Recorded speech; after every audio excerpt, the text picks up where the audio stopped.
Testing, 1, 2, 3. Testing, 1, 2, 3. What's going on, everybody?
Marcus Speaks.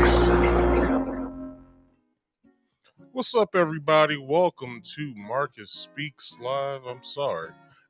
Welcome to Marcus Speaks Live, the very podcast that gives you everything that you need without making you fat. It's like that. I want to go over a few promotions before we get started. We're going to get into the pre-show. I have a lot of things for you there. And then I want to get into the main show. We'll do an overview and then we'll go into the main show. So, with that being said, people, you're looking at the screen right now. Please pay attention to the very, very bottom, the scrolling ticker that has all of my information there as far as where you can find me, as far as social media. Please like this video, share this video, and subscribe if you are new here. And it has some other things in there that you can read over. Once you see the gap come up, please read that over till you see the gap again. That's where it ends. Also, please go and subscribe to both of my YouTube channels. Um, you can see those at Sorry. You can see those in the description box. If you go to the description box, it'll have all of my links there. Either you can hit the all my links link so you can get to all the stuff that I have as far as where you can find me at, or you can hit every individual link that is in that description box and you can go and follow me on my social medias and as well subscribe to my YouTube channels. My YouTube channels are Marcus Speaks, which is my first channel where this podcast is being aired at. I also have a secondary channel that I stream to on Fridays at 6:30 p.m. Eastern Standard Time. I do a show called Marcus Speaks Play. You can go to the Marcus Speaks Play uh, channel, YouTube channel, and watch all of the games that I've played. Not all of the games are on there, but if you subscribe to Marcus Speaks, you can see all of the games that I have played. Also, if you want to come up here and be a guest, you can. You can do that very well by hitting the link that's in the live chat. If you're in the live chat right now, you can hit the link and you can come up and talk to me about all the topics that I will be presenting tonight. But there's three rules. All right, there are three rules. Rule number one: you must be on camera at all times. I can't stress that enough. You have to be on camera at all times. Uh, that is the first rule. Now, second rule is you don't feel as though that you're comfortable being on camera. That's fine. You don't have to be on camera to the public. That's fine. But here in the backstage, you do. I need to know who I'm speaking with at all times, and I also have to see who you are. Now, um, there will be a there will be a question back here. It'll let me know if when you come up here. If you want to be on camera, if you do not want to be on camera, it's here in the private chat here in the backstage. Um, don't make it a conversation back here. Just make sure you let me know what you want to do, and I'll make sure I make that happen. And lastly, the last rule is please silence all background noise in the background. No one wants to know what's going on in your life, nor does my audience want to hear a whole bunch of foolishness going on in the background. So please go to a nice secluded spot in your house that's nice and quiet and come up and talk. And the only thing I have left is please like this video, subscribe, and share to your social medias. Now, people, getting into the show, and I didn't even play my theme song, but it doesn't matter. So with that being said, people, let's get into today's show. But before I do that, if you watch my show plenty of times, you will know that when I do my show, I usually have a video that goes along right with what I'm talking about. Usually, either I play the video before I read you the articles that I have tonight from various sources, or I play it after, or right in the middle, or sometimes during me reading the articles. Now, in order for me to do that, I have to follow what is called fair use. It's not only a YouTube policy, it's also the law. So, I'm going to let you guys know exactly what fair use is. Hello, everyone. I'm going to tell you about fair use. It's the law. Warning. Federal law allows citizens to reproduce, distribute, or exhibit portions of copyright motion pictures, videotapes, or video discs under certain circumstances without authorization of the copyright holder. This is called fair use and is allowed for purposes of criticism, news reporting, teaching, and parody, which doesn't infringe of copyright under 17 U.S.C. 107. All right, that was beautiful. Now let's get into today's show. If you guys know, I have been on vacation for the past 3 weeks. today wraps up that third week. And then there's next week, which on Wednesday ends my vacation. I go back to work and it's back to the hustle and bustle. So if you guys watched my channel last night, you will know that I told you guys that, I've been doing some videos throughout the week, and I have been, just trying to make my stride here on YouTube. I did pretty good. My subscribers, I'm still a small YouTuber. My subscribers were down at like maybe 76 or something, 77. It's now up to 87, 88. I believe. Let me see. Let me check. I am now up to 88 subscribers. So my goal for this month until the end of the month, which is it's reaching, by the 31st, I would like to have 100 subscribers. So please tell a friend to tell a friend to tell a friend to come over here and subscribe to me. And then after that, the only thing that I would like for my channel to have by the end of the year is 150 subscribers. And the next year, it's going to be a goal every month. I would like to get 100 subscribers every month next year. So I want to at least reach 1,000 before the year's out of next year of 2023. So with that being said, let's get into the show. So what I have for you guys tonight is, if you guys read the thumbnail, this show's all about Ye today, but I do a pre-show. It's basically so people can come on in. But some of the things that I'm going to be presenting tonight is going to be pretty. It's going to be pretty. You guys are going to look at it. But before I get into what I have, something just reached. I went on Twitter before coming on here, and we're probably looking at a long night. We're probably looking at a 4-hour stream tonight. So buckle in. So what's going on Twitter is, I guess Tasha K spoke to Nikki on I guess on Instagram Live or something like that. So what I'm going to do, this wasn't planned at all for me to put this in here. I'm going to play what she said. So let's go. Shit, we just talked about Megan. You know, she done fucked up Tiana house. You know what I'm saying? Tiana had to sell that house.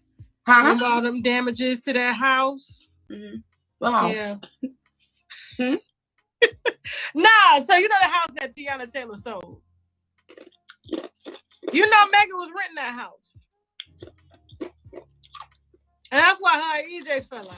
You know what I'm saying? That's just something we talked about on the live. Okay. You know, they can come watch it. But what you got going on though? What new song you got coming out now? Yo, am I confused? Is everybody else confused? Tasha, you said was talking about Tiana Taylor? I was talking about Tiana Taylor on my live stream on YouTube. You had asked. I know, but what did you say? What I said, well, damn, I got to go through the commentary again. What I said was Tiana Taylor sold the house that she rented to Megan Thee Stallion. Okay. And so, of course, we're going to say allegedly, just in case some details are wrong. Stop. You cannot say allegedly after you state something that you believe is a fact. You have to say beforehand, allegedly I heard, and then you say what you say. Not, yeah, you know Tiana Taylor sold that house allegedly. What? Like, what are you talking about? But anyway, just so y'all know, please don't say allegedly after y'all saying a rumor or before you say a rumor, because allegedly doesn't hold up in court. I hope you guys know that. Anything you say anywhere and you get sued for it, just know they're going on your word, and then they're gonna match it up with the facts. So I hope you guys understand that by saying what she's saying, she can go through court again. Because maybe, excuse me, although it's public record, I'm pretty sure Tiana didn't want people to know that she sold the very house that Megan Thee Stallion is staying in right now. I'm pretty sure Megan Thee Stallion didn't even want anybody to know that she was renting a house that Tiana Taylor allowed her to stay in for however amount of time that she was staying in there for until she bought a house. Like, nobody needs to know this information. And then for you to have Nikki on your live, if it's Nikki, I'm pretty sure it's Nikki's live. For Nikki to have you on her live, Nikki, what the fuck are you doing? Don't do that shit no more.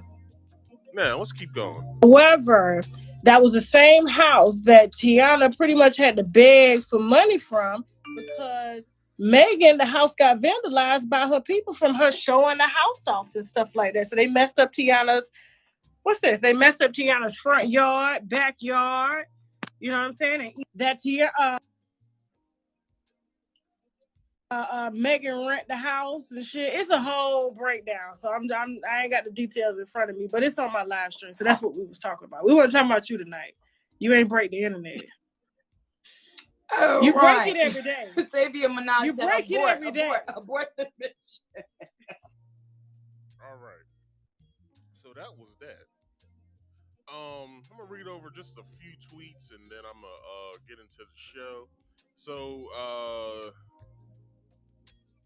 let's see. Nikki, when Tasha K brought up Megan, and it shows what's that Little People show? The Real Midgets of Atlanta, whatever the hell it's called. I don't know.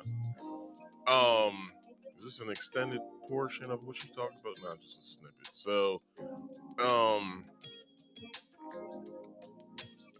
people don't know how to spell. So this person, Dennis Byron, says it was never about Megan Thee Stallion. It was always about trying to distract from I Am Cardi B. The Cardi B went in court yesterday. Y'all know the pattern already. Whatever CB wins, Cardi B. Guess who jumps out the bushes? Don't fall for the banana in the tailpipe. Let's see, what else do they got? So when Tokyo Tony left Tasha K a threatening voicemail. Well, let's see what this is. And on God. Hold on. Tasha K, this is Tokyo Tony, period. When I catch you, your ass is mine on God, period. Check out my last YouTube, bitch. The threats are all there. When I catch you, so help me God, I'm going to give you 4.5 years worth of shit that you've been giving me, bitch. I promise you, when I catch you, let me tell you what I'm going to do. I'm going to punch you in your mouth, your throat, and your solar plex. Then I'm going to throw you on the ground and commence to stomping your face into the cement. Be prepared.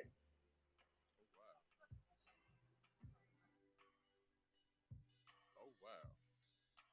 Although Tokyo's Tony's views does reflect I do not condone any of that foolishness here on this channel. Tasha K was on her page and doing her own show when she came into Nicki Minaj live. She was asking Nicki Minaj questions pertaining to her show topic. Yet Nicki Minaj rejected to indulge in the topic and moved on. They're literally nothing to be mad at or stirring up drama about.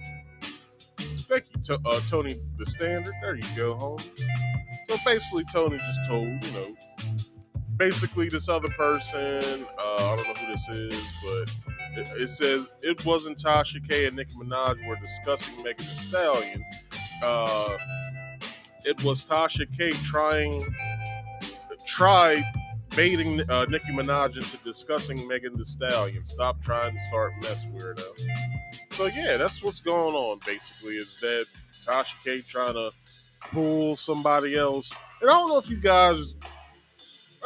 guys knew the situation at hand when it comes to the Tasha K situation and the Cardi B situation. Tasha K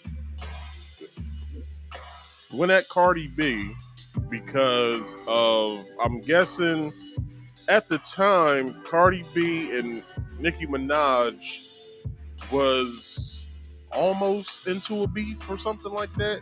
Or something was said, and then, like, Cardi B said something about Nicki, and then Nicki clapped back at Cardi, and then somehow Tasha found herself into it. That's the reason why Tasha K got sued by Cardi B. It's a wildfire over there at the Kiwi household. So let's move on. So anyway, the U.S. and Canada sent armored vehicles to Haiti. I don't know if you guys knew this, but Canada and the United States is trying to make sure this happens. I don't know if you guys can see that well. Let's see. There you go. They want to make sure that the Great Reset goes as planned. And with the only black nation that actually is its own black nation, they need them to be on board as well. But I'll read you what's going on over there. But before that, let's get to the video, because it's a lot of info in there that you guys have to know, and then we'll get into the article. Anger is building in Haiti. Thousands taking to the streets. Anger is building in Haiti. Thousands taking to the streets in the country's capital, protesting Monday against Canada and the U.S. sending military gear to Haitian law enforcement to help it fight local gangs. No Canadiens, no Américains. Vous êtes des monstres. Vous n'avez pas de solution. No to the Canadians, no to the Americans. You are monsters, this man says. You don't have solutions. Over the weekend, Canada and the U.S. sent equipment, including tactical and armored vehicles, that the Haitian government purchased. Global Affairs Canada said in a statement that the delivery was aimed to help Haitian National Police battle criminal actors who are fomenting violence and disrupting the flow of critically needed humanitarian assistance, hindering efforts to halt the spread of cholera. Haiti is one of the poorest countries on the planet, and it's been gripped by deepening crises since the killing of... It's not one of, it's the poorest nation in the world. Get that straight, lady. And it's like that for a reason. Let's keep going. President last year. The Guardian reporting Tuesday, Haiti is on the verge of collapse, quoting one AGO working there who says we cannot descend even further into this abyss. The situation is said to be growing deadlier by the day because of gangs, hunger, and a cholera outbreak. Haiti's facing a humanitarian catastrophe. In an update Friday, the UN's World Food Program said almost half of Haiti's population is facing hunger. Haitian gangs have been blocking the distribution of diesel and gasoline, creating shortages of basic goods, including water. And in a disturbing report, the UN's Human Rights Office revealing that children as young as 10, as well as elderly women, have been subjected to appalling sexual violence. Colleagues, if there was ever a moment to come to the aid of Haitians in dire need, it is now. During an emergency meeting of the UN Security Council Monday, the U.S. and Mexico said they're preparing to seek UN support for a non-UN security mission to restore order in Haiti, something that would be led by a partner country. A problem of this magnitude cannot be solved by one country or even by a handful of partners in the region. But there's skepticism from representatives of Russia and China, who say some Haitian leaders have openly opposed the idea of a foreign intervention. Melissa Duggan, City News. All right. So that was that. And it's messed up that country is going through what it's going through right now. Because for us to sit here, well, hold on. Before I say that, just know what this is about. If the UN takes aid to that country, which I don't even know if Haiti is a part of the United Nations. I'm not sure. Let me check before I say anything. Is Haiti part of the UN? Let's see. Haiti is a founding member of the United. Okay, so they are part of the United Nations since 1949. All right, cool. Now, for the United States and Canada, and let's say Mexico goes over there, just know what this is about. Forget the cholera outbreak. Forget about them saying gangs flooding the streets and causing terror. Look, we're not even over there, so they can be covering this and angling it any type of way that they want. Let me put that in perspective right now. 2, all we need to do is find somebody who's over in Haiti who has a great internet connection and that can speak fluent English, and ask them what's going on over there. And then, they'll let us know, and then boom. But you know what I'm saying? This is a tragedy. If they're like the cholera outbreak, man, look, I hope there's some sort of a solution that happens with that. Now, let's get into the article. So, the governments of the United States and Canada announced Sunday the delivery to Haitian authorities of tactical and armored vehicles and security supplies to assist security forces in their fight against the mafias that for months have virtually controlled the capital, Port-au-Prince. Of Port-au-Prince. This succession of crises in which Haiti has been plunged has led the UN to detect for the first time in the country's in this country people at the worst level of food insecurity, clarified as catastrophic, particularly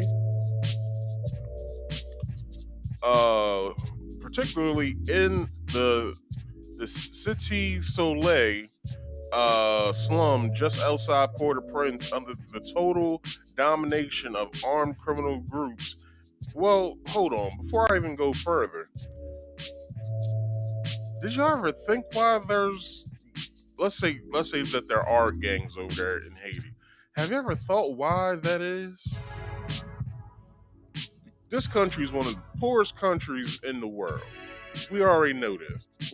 I said one of the poorest country in the world. We know this.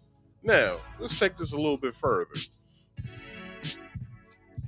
This country doesn't at all whatsoever get any sort of aid, or they're not able to trade at all. For some reason, some sanction, I don't know when, was placed on Haiti to where they can't send or receive goods at all. So put that in perspective as well. Number 3, I'm sorry. Number 3. Have you ever thought where the hell those guns come from? Because Haiti don't make guns.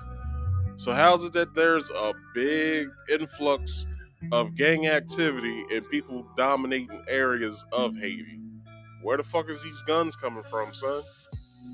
Has to be from countries that can ultimately trade, or if not, just send guns over. So the reason why all this foolishness is going on, we can blame who the hell you want to blame on this. United States, Canada, England, Spain, France. Blame one of these countries. Now, let's get back into it. So, let's see where I was. Total domination of armor. Okay, so added to this situation is the appearance of cholera outbreak, fuel blockades, and clean water is also scarce, which has left hundreds hospitalized and dozens dead. Haiti's last cholera outbreak was in 2010 as a result of the United Nations peacekeepers introducing the bacteria into the country's largest river by sewage. Does that sound familiar to anybody? In order to kill somebody or a people, you have to then poison the water supply. Sometimes these are plots in movies. Like, it's called the Hegelian dialectic. You present a problem, right? Problem's going on, and then you come up with the solution. Isn't that what the United States is trying to do with the pandemic? Isn't that what's going on right now? That's weird as fuck that we're now just seeing this shit. Thing is, y'all just now saying this because I'm just now presenting it to y'all. I've known about this shit since Sunday. I've just been, my show isn't until Saturday, like today, so I can't present y'all with this information until the day of my podcast. I should have made a Twitter post about it. So if you guys aren't following me on social media, this is what I'm gonna have to start doing. Whatever I find out, I'm gonna have to start posting it all over on all of my social medias. So please go into my description box and follow me on my social medias right now, please. So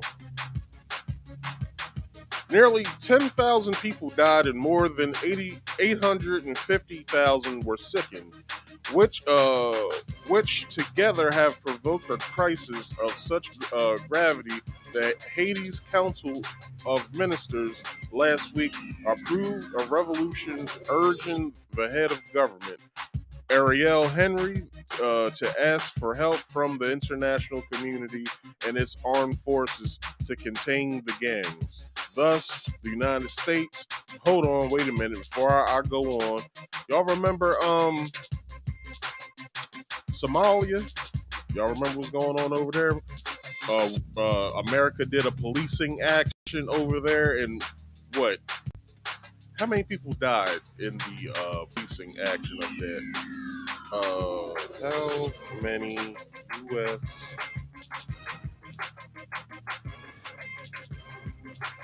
U.S. soldiers died in the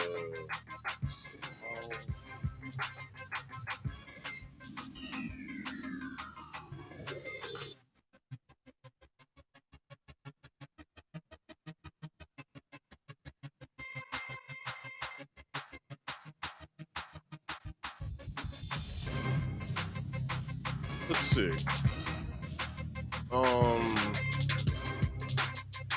What did I search for? Let's try that one instead.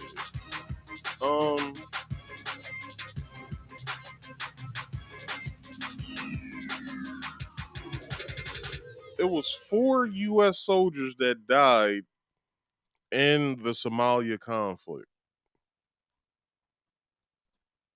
I'm sorry, 18 American soldiers died in the Somalia conflict. At the time, the battle caused the most significant loss of U.S. troops since the Vietnam War.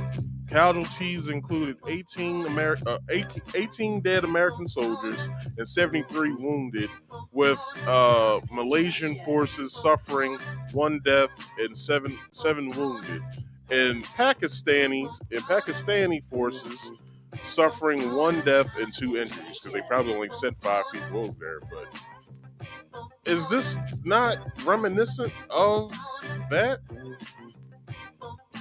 No, let me keep going. Thus, the United States and Canada have confirmed the arrival this Sunday at the capital's airport of military planes with equipment for the security forces against criminal actors who are fomenting violence and distributing the flow of urgently needed humanitarian assistance, hampering efforts to stop the spread of cholera, according to a note from the U.S. Department. The United States and Canada remain committed to supporting the work of the Haitian National Police to protect and serve the Haitian people. Do you know what's fucked up? Haitian people can't even go over the line over to the Dominican. And basically, any black person you see in the Dominican Republic, any full-blooded black person you see in the DR,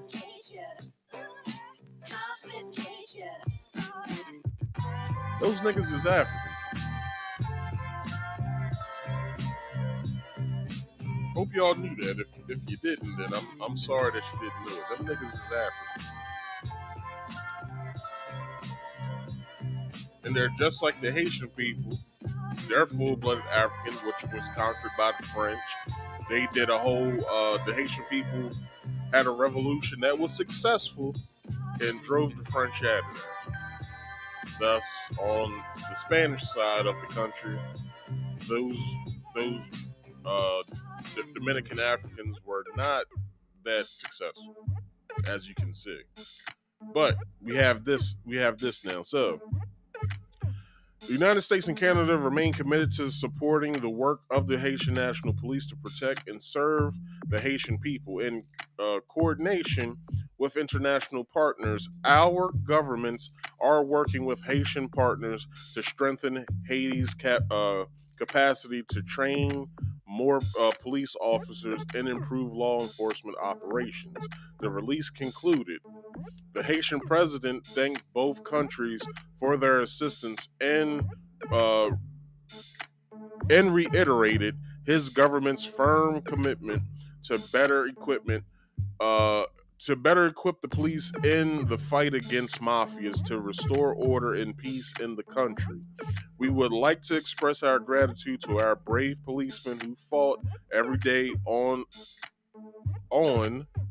all fronts to counter the criminal actions of bandits, the president added in a message posted on his Twitter account. Well, how many Haitian people have Twitter accounts? Anyway, let's keep going. We continue to provide them with the appropriate means to help them build the safe and stable environment we so badly needed, he concluded. But this is one thing that's not being said. One thing that's not being said. Why on earth does Canada and America go, you know what? Let's go down to Haiti and help them. What's in it for Canada and the U.S.? Because I'm pretty sure they're going to have their hand out within the next couple weeks. Okay, we've been helping you all for but so long. What are y'all going to give us? What we would like to have is a piece of the country. That's what we would like to have. Because Canadians already speak fluent French in most parts of the country. So it'll probably be, well, America needs stakes in places as well. Because we're badly losing, I won't say we, because I'm not a part of that shit. But the United States is badly losing a proxy war with Russia right now. And they need help.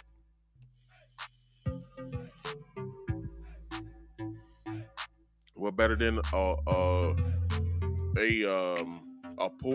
very poor country? You know, you talk them up to, hey, if you help us out with this little conflict we got, it'd be some stuff in it for y'all. You know what I'm saying? You know what I'm talking about? Scratch my back, I'll scratch yours. But this is what's going on over there in that country. Silently it will come out that Haiti somehow or another will be joining forces with something, probably within it. Probably, who knows? I'm just making speculations here, but just look at it for what it is, man. We've already seen this shit in Somalia. We already seen this shit happen in Somalia. Some way or another, or somehow or another, no one knew. I've said it on my show probably a few times. I hope you guys knew that we bombed Somalia just like 2-3 months ago, for no apparent reason. We bombed them for no apparent reason. But,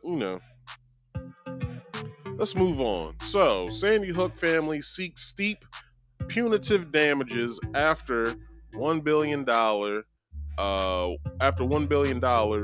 Alex Jones verdict. So if you guys don't know what's going on with this, I covered this last week.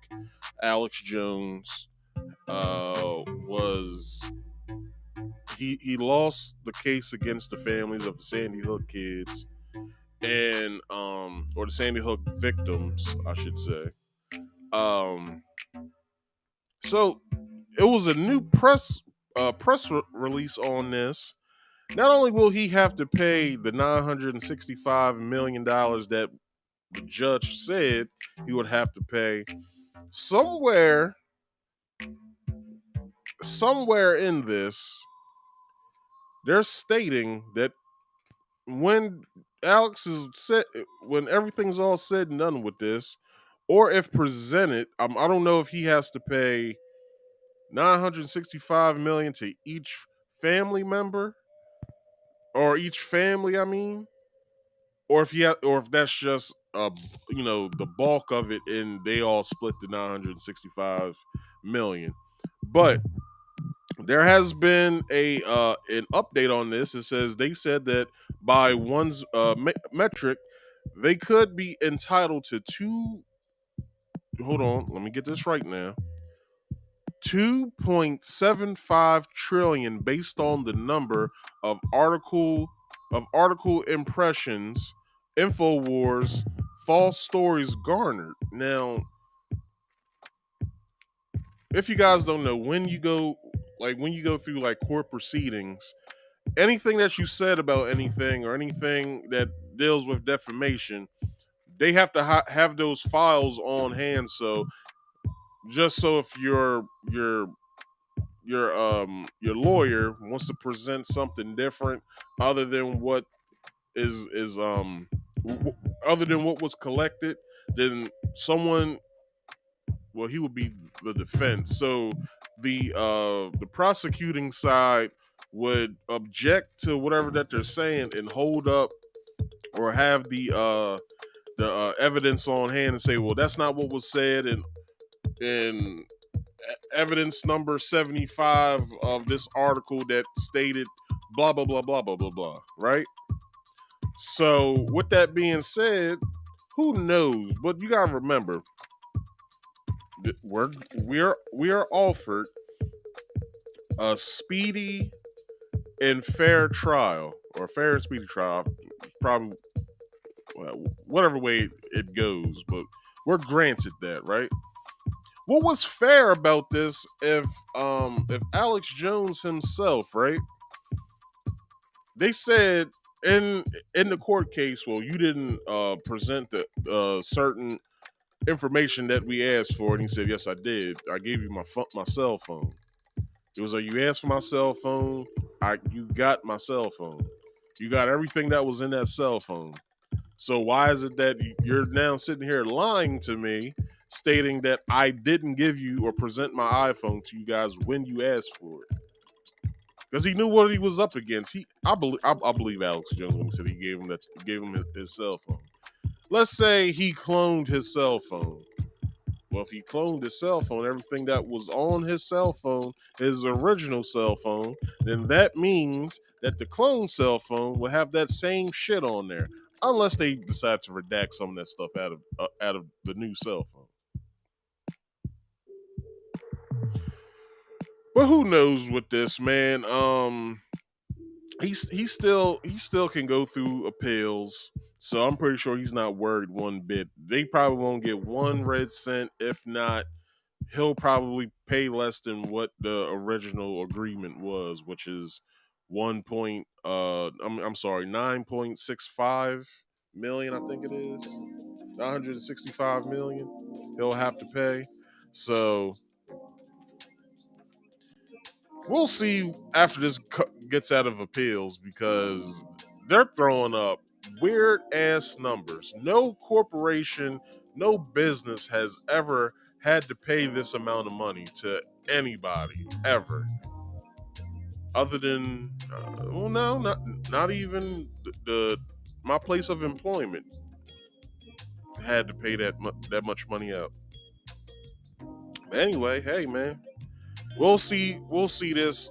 We'll see what goes on with this later on, because he still can go through appeals. We'll see what that entails, and then we'll see after that what happens. So I'll cover it once that information comes out.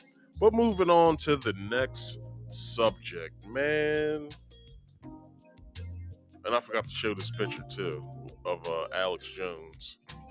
But moving on to the next subject, your boy Chance. Your boy Chance out here taking chances. Now, if you guys don't know what's going on with Chance the Rapper, I'll show you better than I can tell you.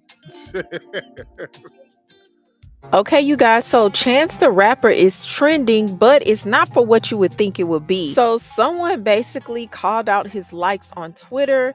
He had several likes under his account that were liking trans PORN. Now, this is an example right. Oh, wow. Trans PORN. Oh, wow. Let's keep going.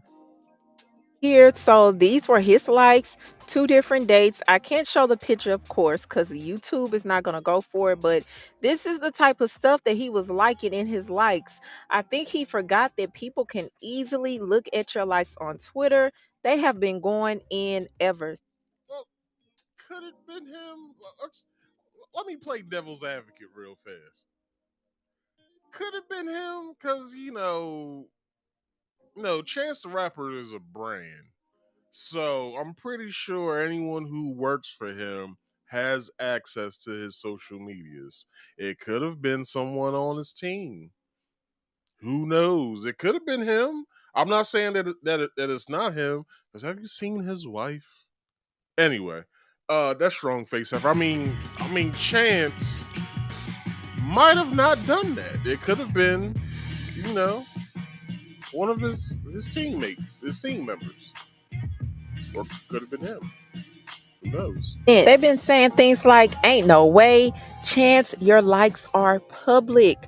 So Chance the Rapper doesn't know likes are public on Twitter. Chance, when he wakes up and unlikes it, knowing everyone already seen it, all I can do is accept this. The P that Chance the Rapper liked is very impressive. Never seen anyone do that ish before. Chance the Rapper's likes. Now, Chance is married. He's been married since 2019.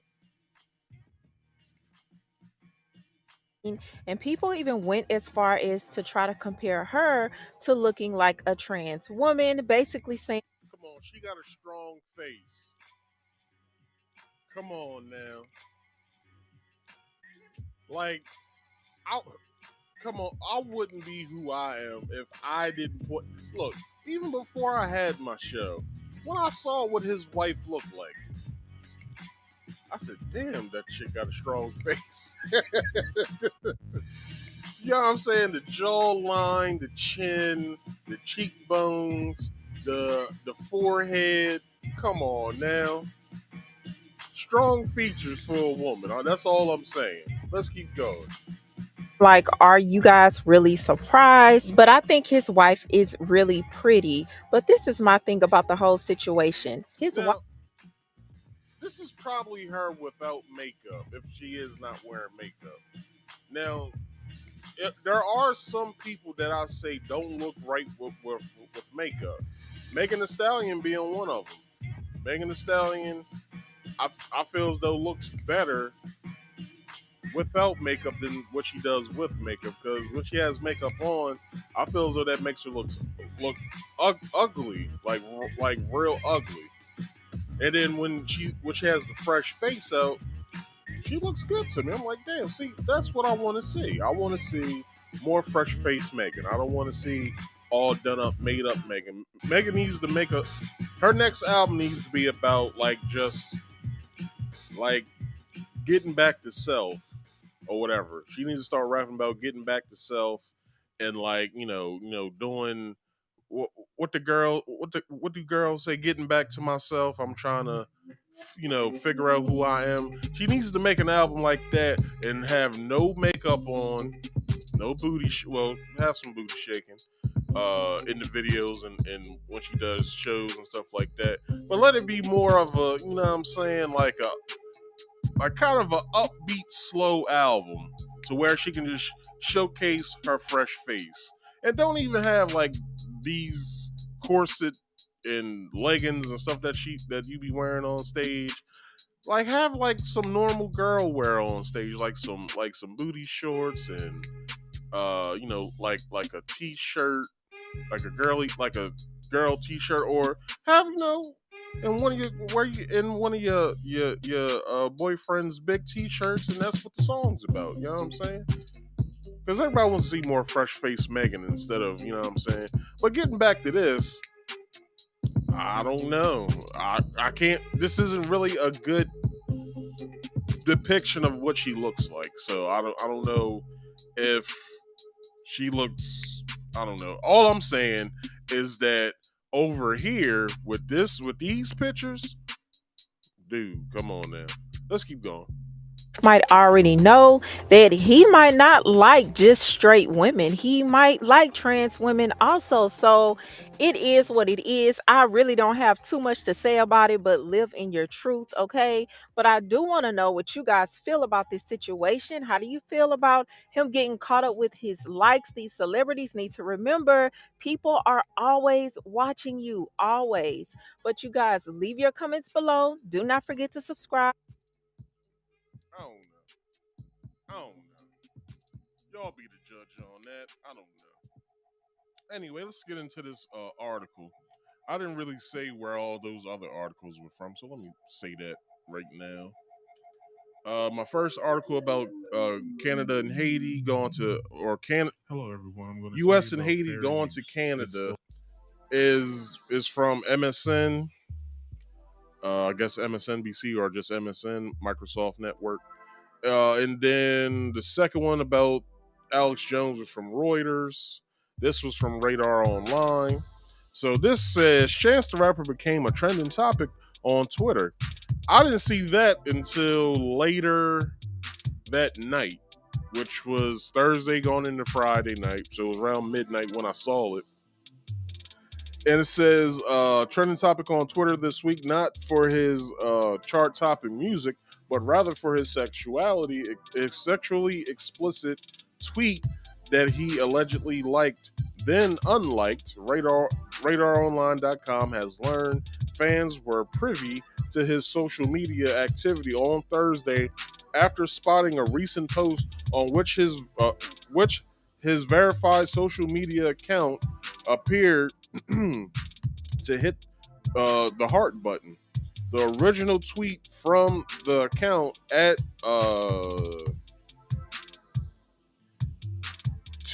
Tubation TS, I guess, was posted in August 2022 and questioning users if they prefer trans dating, adult games, or webcam content.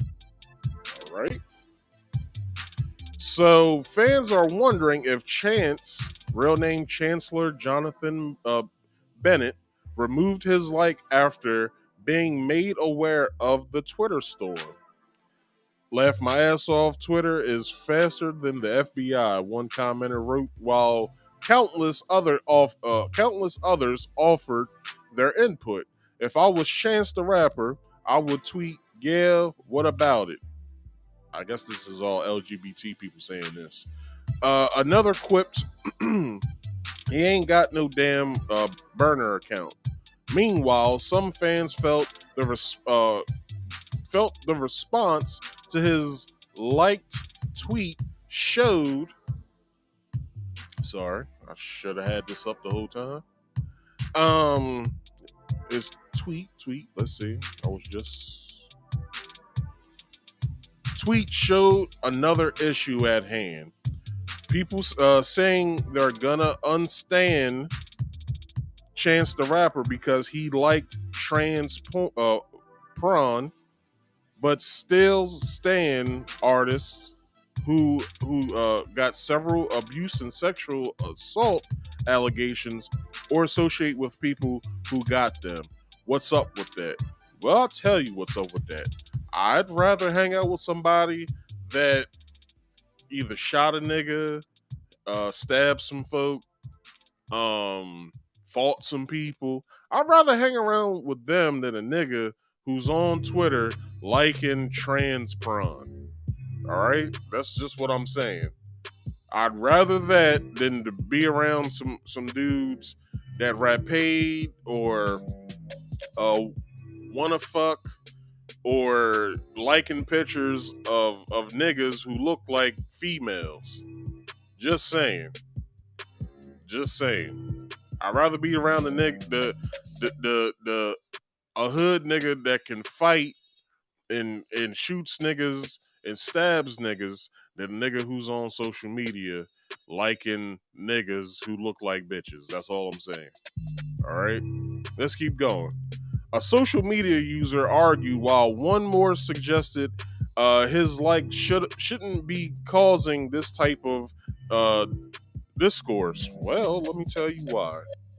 Because the man presented himself as, from far as what we know, he presented himself as straight.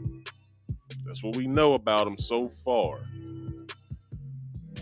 And then he gets married, we see his wife, and then we're like, oh, damn, okay. And then, and then this happens. I'm just saying, Chance can't be taking a lot of chances out there. That's all I'm saying. A few also referred his marriage to Kirsten Corley, whom he tied the knot with in 2019 in front of friends and family months following a private civil ceremony in Chicago. Some argued that dragging his relationship into the matter should be off limits. I beg to differ, but let's keep going. RadarOnline.com has reached out to reps for Chance the Rapper for comment. Chance doesn't always keep in the spotlight, but the Grammy winner will soon be appearing on small screens as a coach for season 23 of The Voice. I'm thrilled to join The Voice as a coach.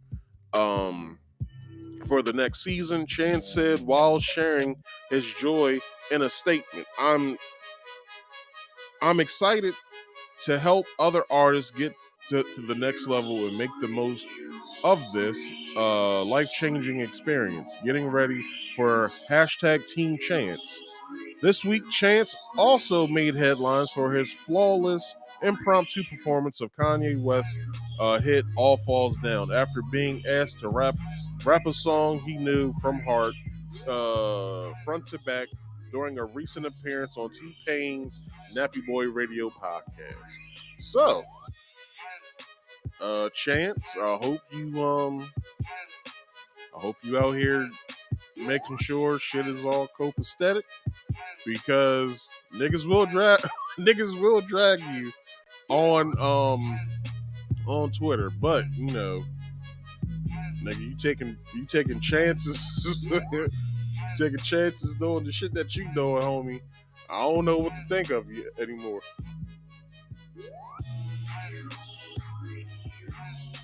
Now, I will say this: I didn't see the post.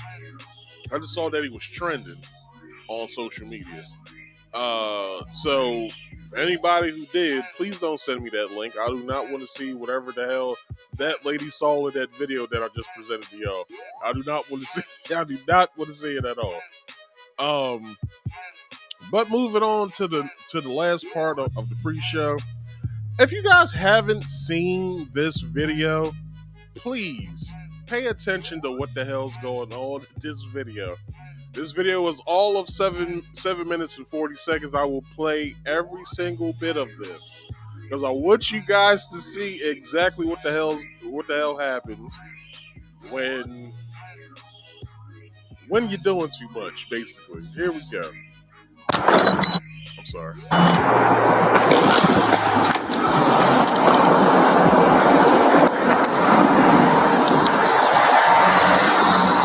You good?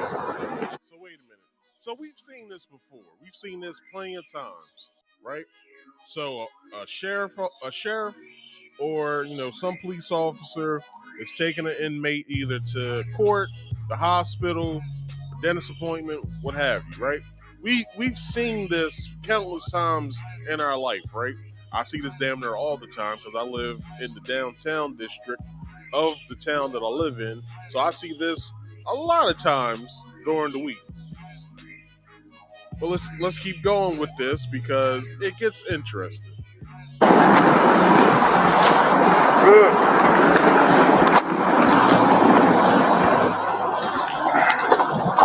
What's up, young buck? You got probation?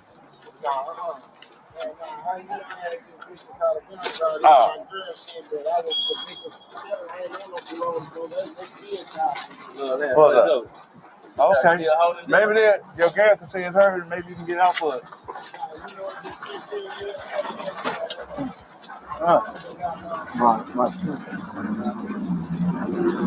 What'd you say, OJ? Hey, you see a shoe back there? So, just to let y'all know, inmates ain't got shit to do in jail other than thinking and fighting and fucking and whatever else that they do in jail that we all heard about. So, when it comes to thinking, most of those motherfuckers are masterminds, right? It doesn't take a genius to think to themselves, let me drop my shoe so you can go back and get it. Nah, it doesn't take a genius to do that. But what he's about to do is genius. Let's keep going. Where is it?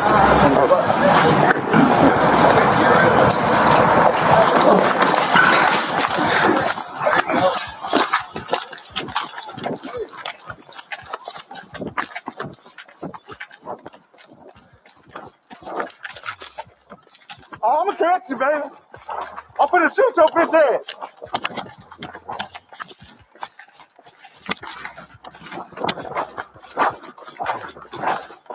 I ain't got my radio.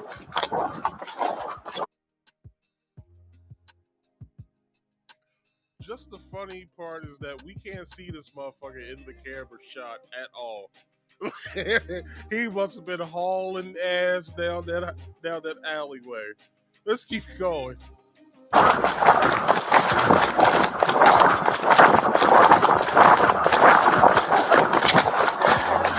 Hey, can you call the police for me?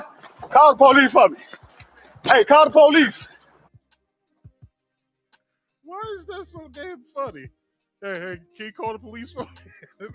Wait a minute. You don't have your radio on you, nor do you have a cell phone on you.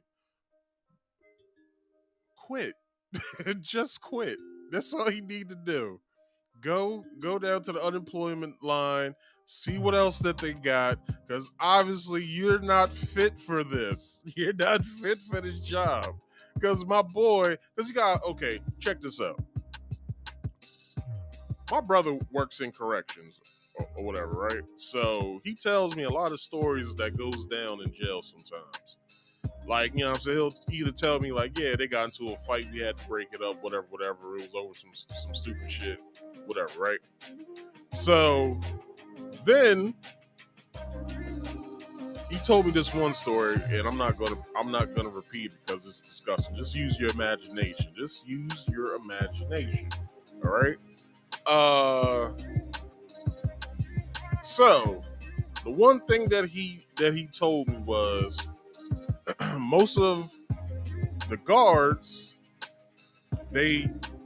most of them create friendships with the inmates or whatever. He said, I don't do that for the simple fact that I don't need anybody as an inmate as a friend or whatever. So, this is what happens, right? You heard him earlier. He say, the dude said to him, yeah, you know, I dropped my shoe. He said, what you say, OG? That's in respect to this man. You know, everybody should be respected, even inmates. It's, you know, everybody should be respected. So he was respecting him, calling him, you know, OG. But homie, you're on the job. He is whatever his number is, 97567, whatever the fuck his number is. That's who he is when you're on duty. This funny fact that he doesn't have his hand radio strapped to him or a cell phone on him lets you know what happens when he's working. The inmates take over the jail. Let's keep going. Call the police. What way it go? My nigga said, call the police. Nigga, you are the police. Who am I gonna call? You, nigga? Like, stop. Like, This way?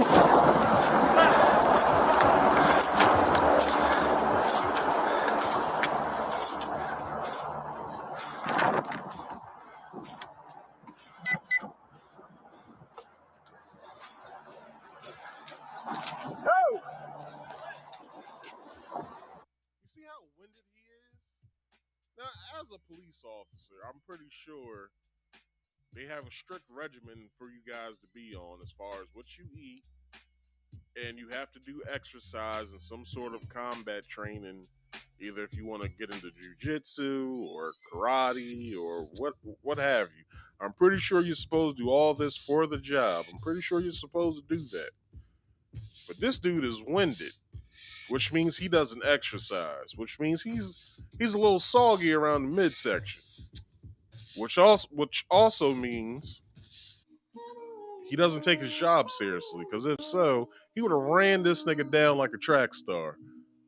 But as you can see, we've seen this multiple times. People running away from cops and floating the fuck away from them because they're more physically inept than what the police officer is.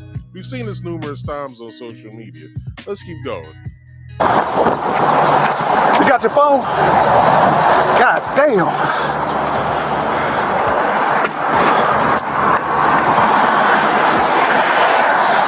Hey, which way it go? This way?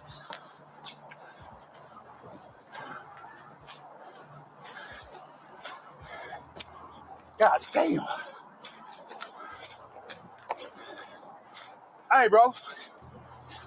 This was in Little Rock, Arkansas. I'm reading the description right now. So hold on. Let me read the description of this video. So it says, in the body cam footage, Joel Delgado is seen jumping out of a wheelchair near a Little Rock courthouse on March 7th and running away from police. He was later apprehended later that day. He shouldn't use later that much time. He should have said He was later apprehended that day. That's what you did need later that day. But anyway, let's keep going. Let me, which way you go? Nah, which way you go? We went straight through the alley and cut that way. What's your phone?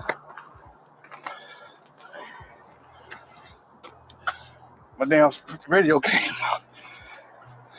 Hold on. How did your radio come off, sir? Your radio is attached to your belt, which I believe it has a belt loop on it. So when you tighten your utility belt that the cops use, I'm pretty sure it should be secure on the back of you to where when it runs up your shirt and you clip it to your shoulder, whatever dominant side, I guess it's your dominant side, and you hit your shit, you should be able to get to him. But I guess he didn't have it fully secure on his person. Let's keep going. Damn, man, I tried to come behind you and get him. I don't know where he went. Hey, Dad, what I need to dial? They didn't sign the, what's the number? 501. Yeah. 340 7050. 750? Yeah. What was his name? I don't know the white boy name. And I tried to get him. Hello? Hey, Huff. The wheelchair dude got up and ran. Yeah. I couldn't catch his ass. And my radio was in the mother. I had my camera on, though. The wheelchair dude. I couldn't catch him, hell. Tim's had pulled off. Yeah. Do you hear the conversation? Look, whoever he called, if they don't have him on speakerphone at the office, they're losing on this one because this is pure comedy. Let's keep going, please. I can't even remember his name. He on the road. All right, which way you go? Keep straight to the right. In front of him, here I go. Now, one of the inmates that took out running, I tried to help Lord then. Yeah.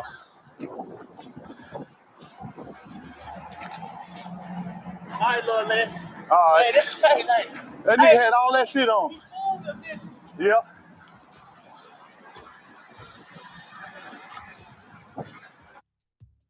Did he not have him shackled? I'm pretty sure they're supposed to secure the inmate with not only leg shackles, but hand shackles, which I'm pretty sure it's like a belt that they put on them, like a chain belt or something. And then it's a chain that comes from that has the handcuffs, and then they're supposed to have their ankles shackled as well, so they're not able to move anywhere. Like the most that they can move is probably like, I don't know, like 6 if not 8 inches away from their waist. And then, you got the foot shackles on. Your foot can only go but so far with that. So why wasn't he shackled? Because you see how fast he got the fuck up.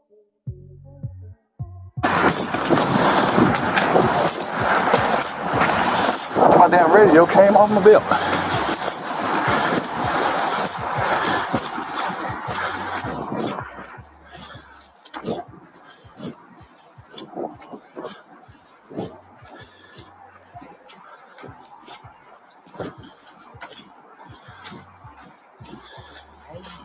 Hey, he took off, man.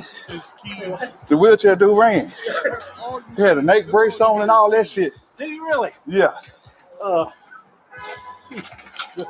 Didn't need that wheelchair very much, did he? Hell no. Hey.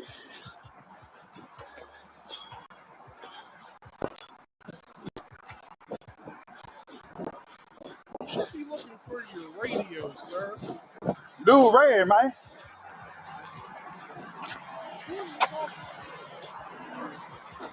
Dude ran, man. Yeah, where's my radio? Yes, he did. Dude ran? Yeah. What? He took off? Yeah, right straight up this street.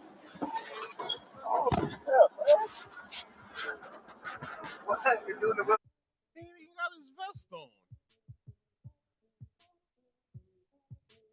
The fuck? What the fuck is going on? Who took off? Yeah, the wheelchair dude. I don't mean to laugh. Hello. Are you fucking around right now? Yeah, they say went that way. But go straight one. Hold up. We can't say some with inmates. I can get off. This dang light turn. 272 big transport. Hold on, tell Saul, man. I already called. Oh. See, my radio had came off in here. We gone. That dang light took you forever. Nah, he gone. I couldn't. There was nothing wrong with it. He had a break so you couldn't catch. How did your radio come off in the car before securing your fucking inmate? How did that happen? How the fuck did that happen? If he didn't get put on some sort of performance enhancement at his job, I don't know what the fuck to tell you. Let's keep going. He didn't have none of that on when he ran. No, he took it off and was gone. Yes. The feds. We can't go that way anyway. Drop the feds off. Or stay locked up. The dude. What's up? We can't go that way. I couldn't catch that dude. He jumped the rail. It's on my camera, bro. No, he didn't jump the rail. He went around the rail. You jumped the rail. This nigga got up. I'm gonna show this shit before after this video's done. I'm gonna re-show it. Because he actually leaned forward and then jolted around the rail and pieced the fuck out. That's what he did. Oh, what's that, man? He jumped the rail, kicked his shoe had came off. I bent down to get his shoe. He just ran. He took off on you, man. Yeah. Should have had cuffed him to the wheelchair. Yeah. Dang, they gonna say that too. Yeah, This nigga said it on camera. I should have handcuffed him to the wheelchair. That's what you should have did. What the fuck are you doing? What the fuck is happening right now? Yeah, bro. They gonna say, why y'all, you know what I'm saying? I'm like, he had new brace, he couldn't move his arms. That's why I ain't cuffed. Yeah, they gonna get both of us for that, man. Yeah. We gonna probably get rolled up, man. Yeah. We gonna get rolled up. Yeah, I should have cuffed his ass. Yeah. I'm glad that he said it. We gonna get written up for that shit. You goddamn right you gonna get written up for it. I wouldn't think twice if I was their sergeant. What you mean he got away? I'm saying, Sarge, he got away. Why didn't you secure your inmate? Well, I'm saying, Sarge, like, you know what I mean? Like, he was being nice to me, so I just thought, hey, if he's nice to me, I'll be nice to him. And then he just got up and ran. Why wasn't his ankle or his waist in handcuffs on him? I don't know. What you mean you don't know? I don't know, Sarge. Deputy, are you trying to tell me that you don't know why you didn't secure your inmate? What does it say in protocol? What does it say when we're transporting inmates? What does it say? Digga. You know what I thought about? It touched upon my first mind, bro.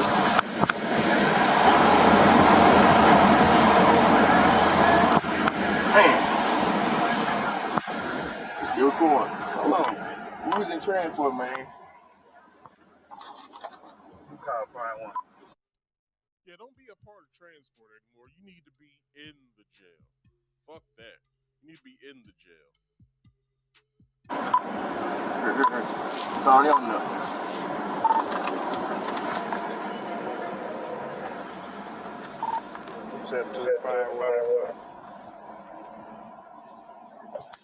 Here on Patrol 5-1. Alright, so I'm gonna show when dude got up. Hold up. Here we go. No. Hold on. Here we go. Where is that?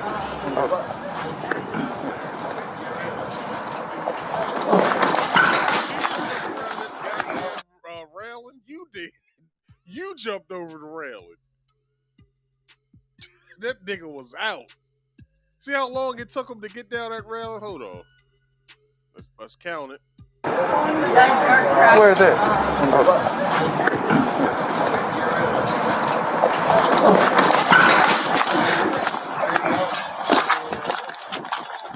Give 4 seconds, sir. And that nigga ain't even in this frame.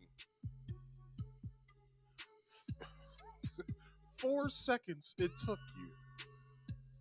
It took you 4 seconds to get over that goddamn railing. You didn't have your radio on, so you couldn't call dispatch or the sergeant. Other than that, you didn't have your cell phone on you. That's fuck up number 2. Other than that, you're soggy around the midsection.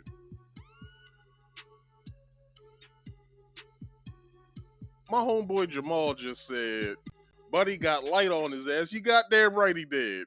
You goddamn right. And then this motherfucker gonna say, yo, we gonna get rigged up for that shit. You goddamn right. What the fuck you think? What do you think? Jesus. Anyway, that concludes today's pre-show. It was long, but it was funny as fuck.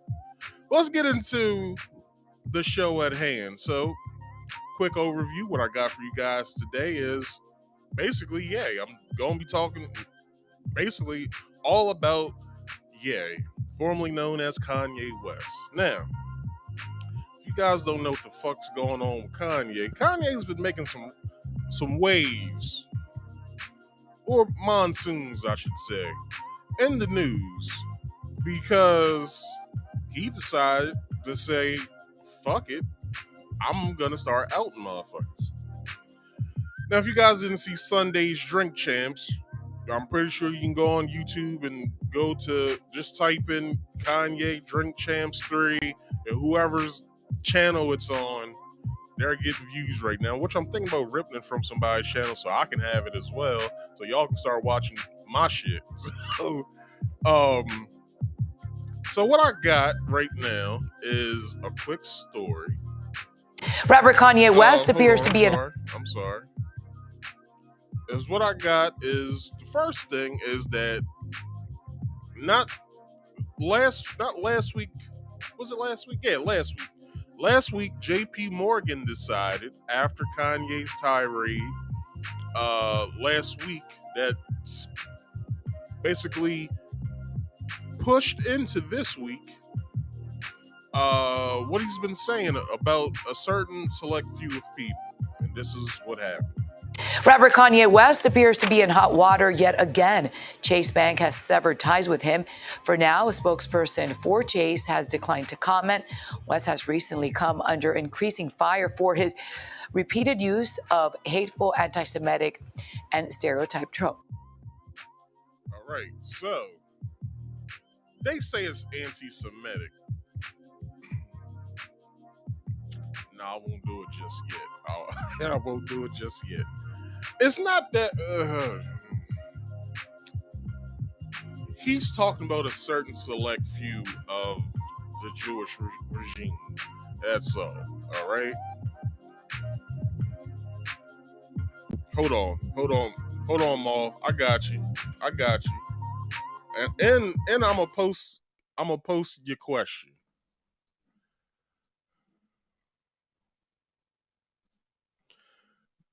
My boy Maul said,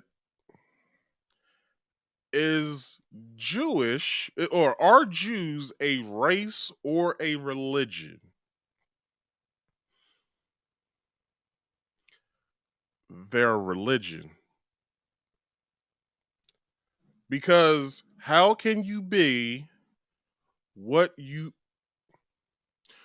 how can you be of what your religion identifies you as? That's like saying I'm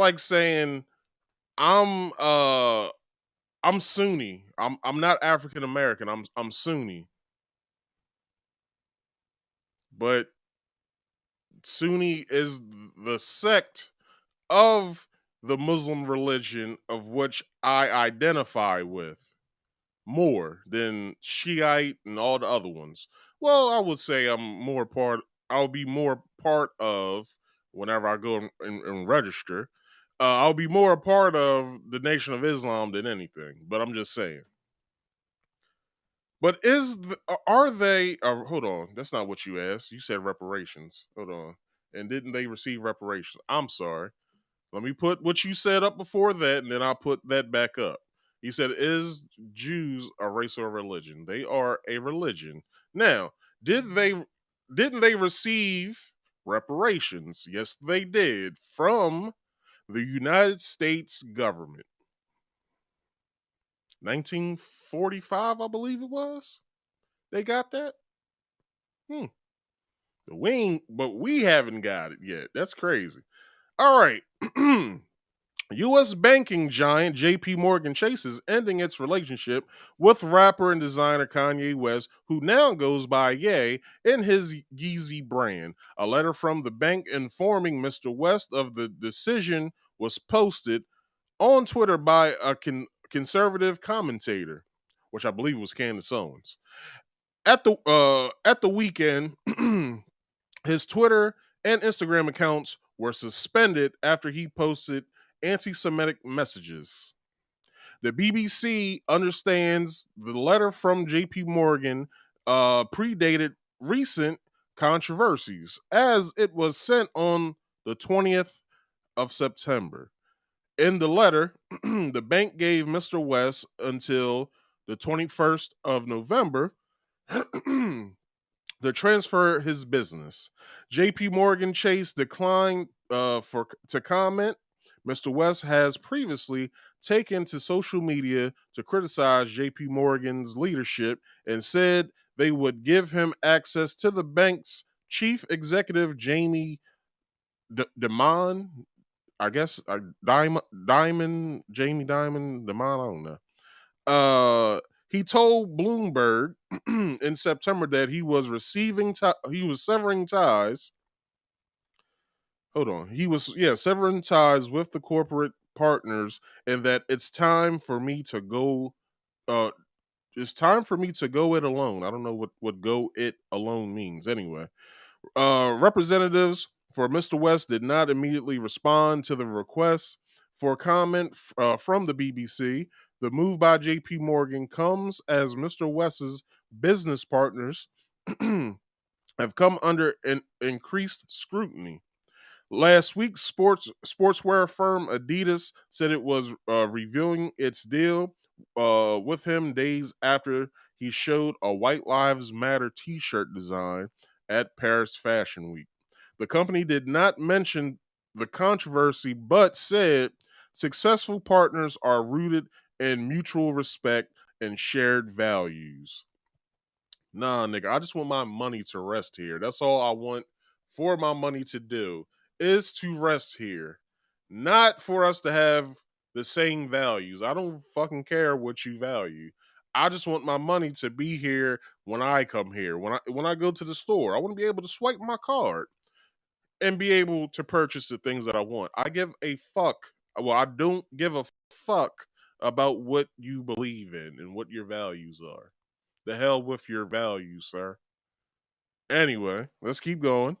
Mr. West responded on Instagram claiming the firm stole his designs, which we will see in what, within the next few years, maybe, if they did or if they didn't.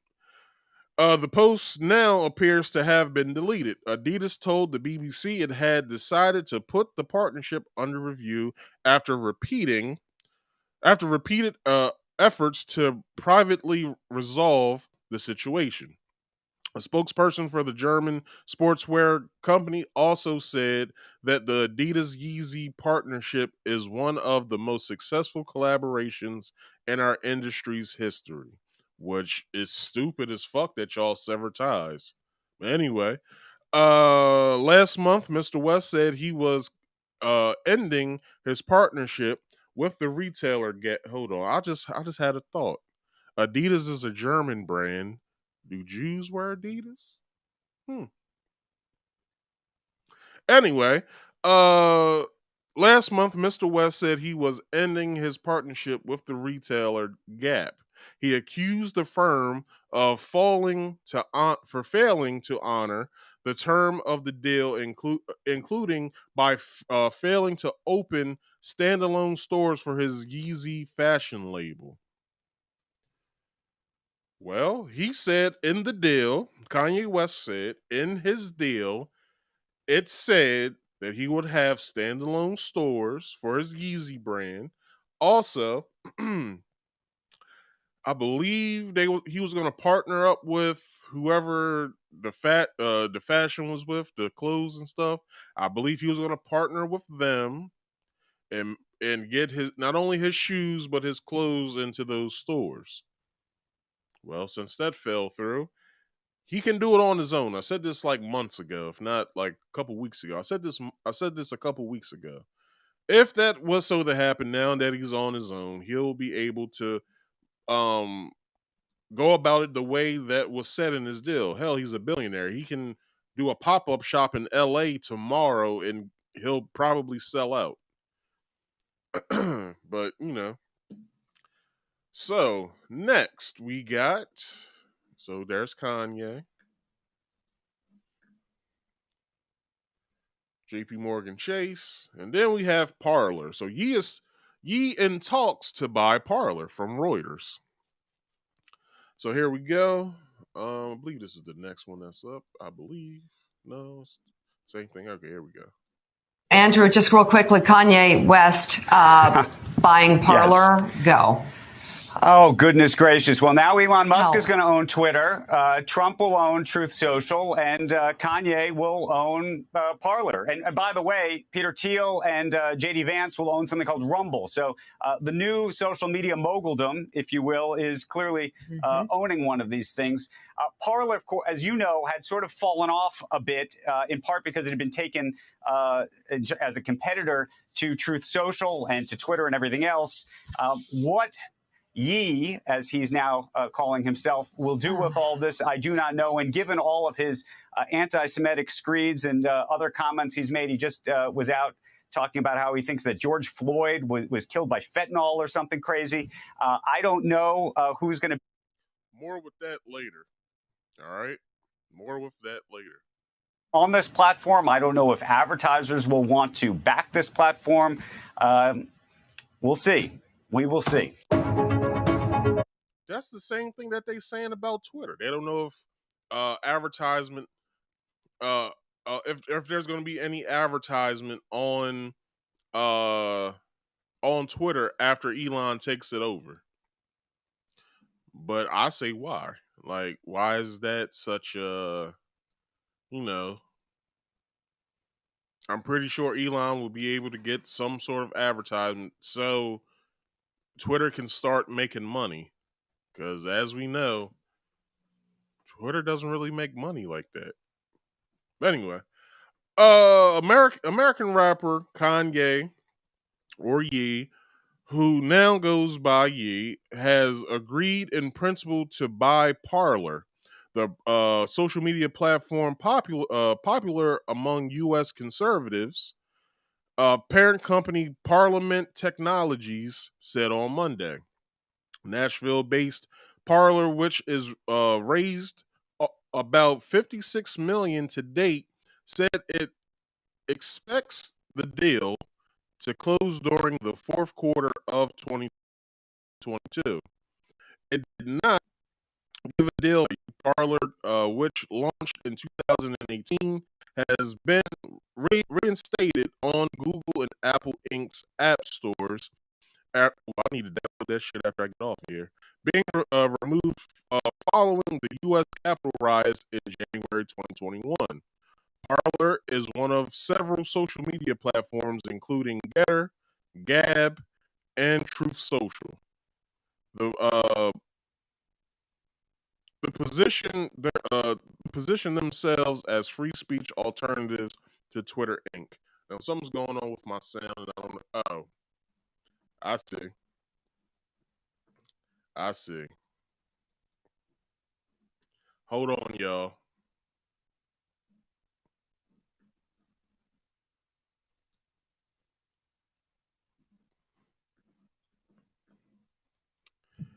they're fucking with my show right now because I said something about them people, and now they want to fuck with my show. You ain't gotta fuck with my show. Just leave it alone, all right? Just leave it alone. Bring it back up. Bring my network connection back up to a 10, please.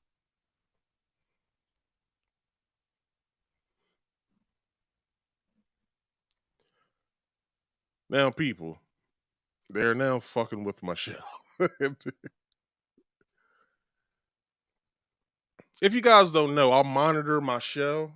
That's why I have this earphone in, and I'm looking at my show as I go because I'm listening to it just in case something like this happens. Something fucks up.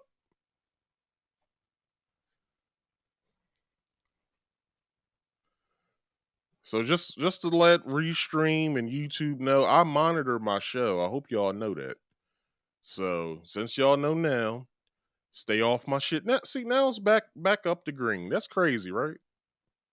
That's some crazy shit. Anyway, I got all 10 bars now, or all 4 bars, but it's at a 9. It's not exactly at a 10. They still fucking with, but I'm gonna keep going. Let's see, where was I at?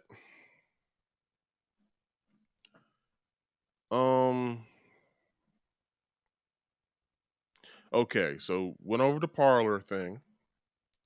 So Balenciaga also is severing ties with our boy Yeezy. So Balenciaga has cut ties with Yeezy from the cut. So on Friday, Women's Wear Daily reported that Balenciaga has officially cut ties with Yee after he made a series of anti-Semitic comments in recent interviews. The news came in the form of a statement from Kering, the brand's parent company, following the publication of its third quarter results yesterday. Balenciaga has no longer any relationships nor any plans for future projects related to this artist, reads the brief statement.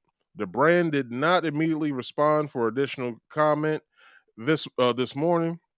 In the past, Yee and Dema, Balenciaga's creative director, who also goes by just his first name, have had a fruitful collaborative relationship. Oh, Demna is the person's name. Has also worked closely with Yee's ex-wife Kim, who starred in Balenciaga campaigns. Way back in 2016, Yee declared that he was going to steal Demna from Balenciaga. Of course, that never happened. But the designer did work with him on his Donda 2 tour last summer, and in January they launched Yeezy Gap, engineered by Balenciaga. There are very few people who I know, especially of Yee's caliber, who understand my work so well. Domina told Vogue at the time, he makes me come out of my comfort zone and be a better designer. There's no ego when we collaborate, just a mutual drive to evolve and do something great and new. Yee terminated his partnership with Gap last month, but his collaborations are still for sale. Oh, his collections are still for sale. Sorry. Although in some cases, now discounted at Paris Fashion Week earlier this month, Yee opened the summer 2023 Balenciaga show, which took place in a mud pit. Wow. Later that same week, he hosted his own Yeezy show in Paris, which featured a White Lives Matter T-shirt. He then proceeded to bully its critics on Instagram and created a rift between himself and others within the industry. He has since been locked out of Twitter and Instagram for anti-Semitic comments, which Elon said to both Kanye and Trump once he takes over, their accounts will be reinstated. So I guess that's good news. So we can start seeing Trump saying a whole bunch of crazy shit all over again. But it'd probably just be copy and pasted from Truth Social. So, just saying. Oh. No, you good. You good, Mom. I'm just now reading your comment. Shit, that's good parenting skills, man. You putting your daughter down at 8:00. That's what's up. Real fathers out here, man. That's my homeboy right there, man. All my homeboys is real fathers. Now, where was I at? And he's made comments. In his partnership with Adidas is under review. Ye, who was diagnosed with bipolar disorder in 2016, but we don't know that yet, and who some have suggested appeared to be exhibiting symptoms of mania. I will go over that in just a minute. He has also had a push and pull relationship with the fashion industry, but it remains to be seen whether or not this is the final straw. All right. This book right here, if you guys see it, it's called the DSM-4. The DSM-4 basically is the Diagnostic and Statistical Manual of Mental Disorders. Well, you may be asking, Marcus, why do you have this big-ass book? Because I collect books, and I collect books that actually mean something as well. This book means something. They say in this article that Kanye West has bipolar disorder, right? He was diagnosed with it. And he was showing symptoms of mania. What they don't say is this. They don't say that there's two types of bipolar disorder. That's one thing that they don't say. There's two types, just like diabetes in a way. You got type 1 and type 2 diabetes. Same way with bipolar disorder. You have type 1 and type 2. Now, as I read what bipolar disorder is. Now, within bipolar disorder, there's three things that might happen. You might have a manic episode, you might have a hypomanic episode, or you might have a major depressive episode. Well, let's read over all of these if we can. A distinctive period of abnormal and persistently elevated expansive or irritable mood and abnormal and persistently increased goal directed activity or energy lasting at least 1 week and present most of the day, nearly every day, or any duration if hospitalization is necessary.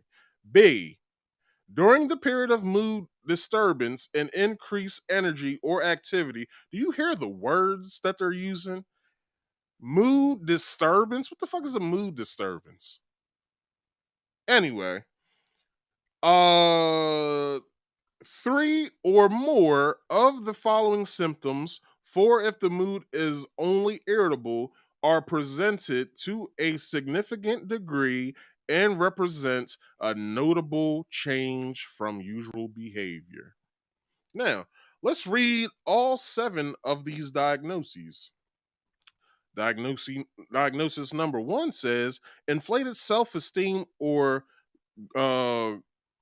grandiosity.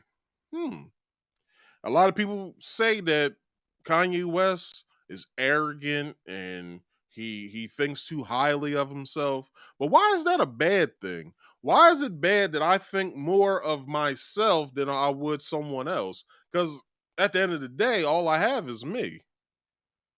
So if all I have is me, why is it that by me big upping myself is a problem? I'm arrogant for that? Why? I love me, goddammit. Who else loves me? I love me. All right. Now, 2, decreased need for sleep. Feels rested after only 3 hours of sleep. Now, I would say I don't get the best sleep my damn self, but that doesn't make me bipolar. Like, what the fuck is wrong with y'all? Anyway, let's keep going. More talkative than usual or pressure to keep talking. I'm more of a recluse. I don't really talk all that much, other than when I'm on here. But let's keep going. Flight or ideas of subjective experience that thoughts are racing. Now with Kanye, he does have racing thoughts. His thoughts do race in his head a lot. If you watch some of his interviews, he's on one thing and the next, and then on to the next thing. Like, he doesn't really explain himself all that much. So basically, you got to keep up. Like I said last week when I talked about him, I said, what the hell did I say?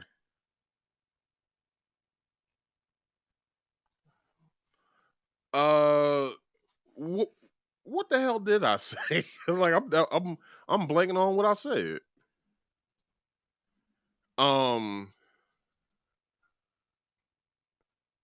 Anyway,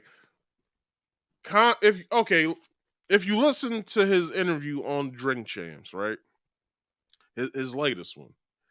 He's on one topic and then he's on to the next topic. Like, when he spoke on what he's getting sued for, I'll be speaking about that in a little while. He said that George Floyd told his roommates that they want a big guy like me. They want a big guy like me. The person who I thought of was the guy who he was close with that just died. The designer dude. What's his name? Whatever his name is, may he rest in peace. But Kanye's thoughts do race, so it's a diagnosis, but we don't know if this is what he has. That's just what the Hollywood psychiatrist told him. So let's keep going. Distractibility, attention too easily drawn to unimportant or irrelevant external stimuli, as reported or observed. We don't know that if he has that. Increased in goal-directed activity, either socially at work or school or sexually, or psychomotor agitation, purposeless non-goal directed activity. I'm guessing that they're going off on that as let's see. Well, I'm saying he wouldn't be a billionaire if he wasn't goal oriented. Like, come on now, like, just stop. Excessive involvement in activities that have a high potential or painful consequence, engaging in unrestrained buying sprees, sexual indiscretions, or foolish business investments. Kanye hasn't had one yet. He just bought Parler. If he gets advertisers on that, his business will make money. What else? He has Yeezy brand, which is the shoes and the clothes, which they fly off the rack. So he's making money. So what the fuck are they talking about? Business investments? All the investments that he has made him a fucking billionaire. So let's keep going. So see, the mood disturbance is sufficiently severe to cause marked impairment in social or occupational function, or to necessitate hospitalization to prevent harm to self or others, or there are psychotic features. The episode is not attributable to the oh shit, this is a big word. Psychological effects of a substance, e.g., a drug or abuse, a medication, other treatment. As far as what we know, we don't know if Kanye does any drugs other than his medication that they put him on, his psychotropic medication that they took him on. We see him smoke some weed on Drink Champs, but we don't know if this is a everyday thing for him. And we see him drink on Drink Champs, which We don't know if he drinks all the time. So let's keep going. Or to other medical conditions. Let's see. Where am I at? Note a full manic episode that emerges during the antidepressant treatment, e.g., medication, electroconvulsive therapy, but persists at a fully syndromal level beyond the psychological effort of that treatment is sufficient evidence for a manic episode and therefore a bipolar 1 diagnosis. It's only the first one. Hypomanic episode. Let me see if that says the same thing. Okay, that says the same thing, but they have two more letters here. So I'll read those two more letters because this basically says the same thing. The A, B, and C and D, E, and the E and F is something different. So I'm gonna have to read the E and F. So basically, the diagnosis for this 1 through 7 are all the same. All right, all the ones that I just went over. So let's get over to E and G. So E says the episode is not severe enough to cause marked impairment in social or occupational functioning or to necessitate hospitalization. If there are psychotic features, the episode is by definition manic. F, the episode is not attributable to the psychological effects of a substance, e.g., drugs and all this other craziness. So hold on, let me read over. Okay, so let's see. Okay, so C is different on this one. So the episode is associated with an unequivocal change in functioning that is uncharacteristic of the individual when not syndromic. What did D say here? So D's different here too. So the disturbance in mood and the change in functioning are observable by others. So F says the episode is not attributable to the psychological efforts to substance of a substance. Note a full hypomanic episode that emerges during well, it's basically the same thing that I just read over here for the first part. Okay, so then we have major depressive episodes, right? You need 5 or more for this one. And for the hypomanic, you need, I believe, 4 or more. Yeah, 4 if the mood is only irritable. You need 3 or more for hypomanic.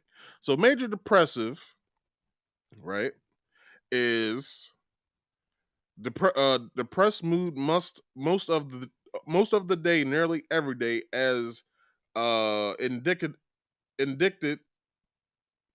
by either subjective report, e.g., feel sad, empty, or hopeless. He doesn't feel like that, or observation made by others, e.g., appears tearful. Let's see. Note in children and adolescents can be irritable mood. 2, markedly diminished interest of pleasure in all or almost all activities most of the day, nearly every day, blah blah blah blah, sufficient weight loss when not dieting or weight gain, blah blah blah blah, insomnia or hyper insomnia nearly every day, psychomotor agitation or retardation nearly every day. Merely observable by others, not merely subjective feeling or restlessness or being slowed down.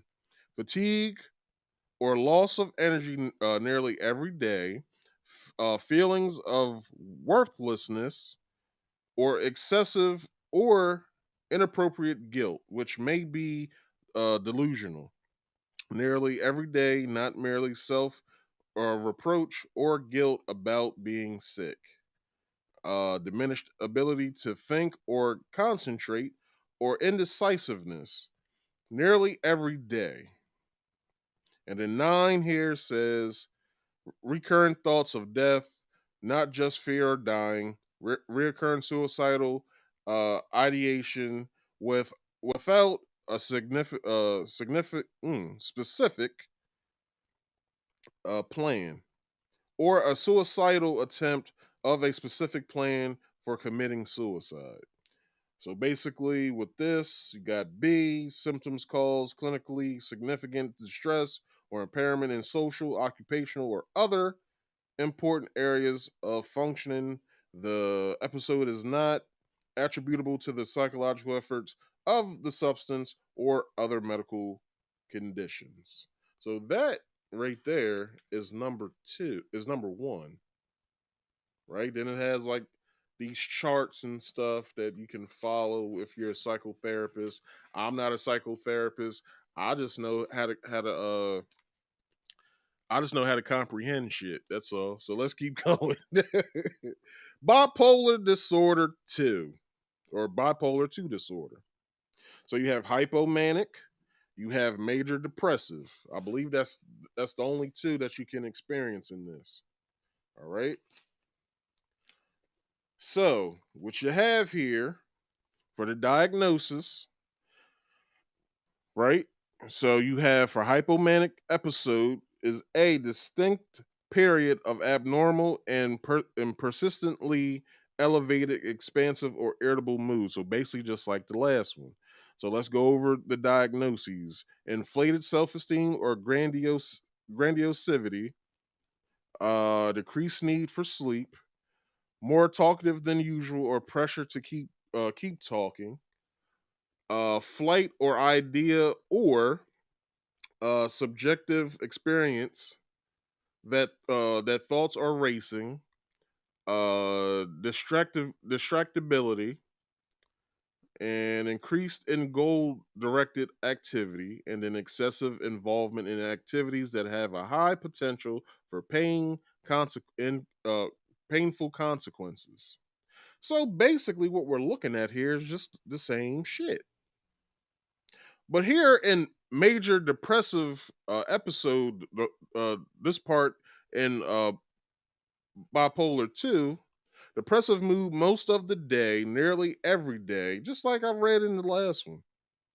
Like, it's basically just going over the same shit. But a lot of people are saying, yeah, well, he's depressed, and it's because when his mom died, and he's bipolar and shit, and all this other stuff, and it's like, we don't know this shit. It was only reported that he had bipolar disorder. I just read you.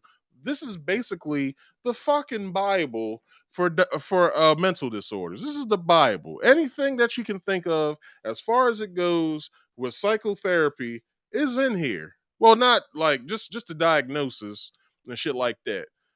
It's in here. You think of a mental disorder, it's in here. So I'm just saying, man.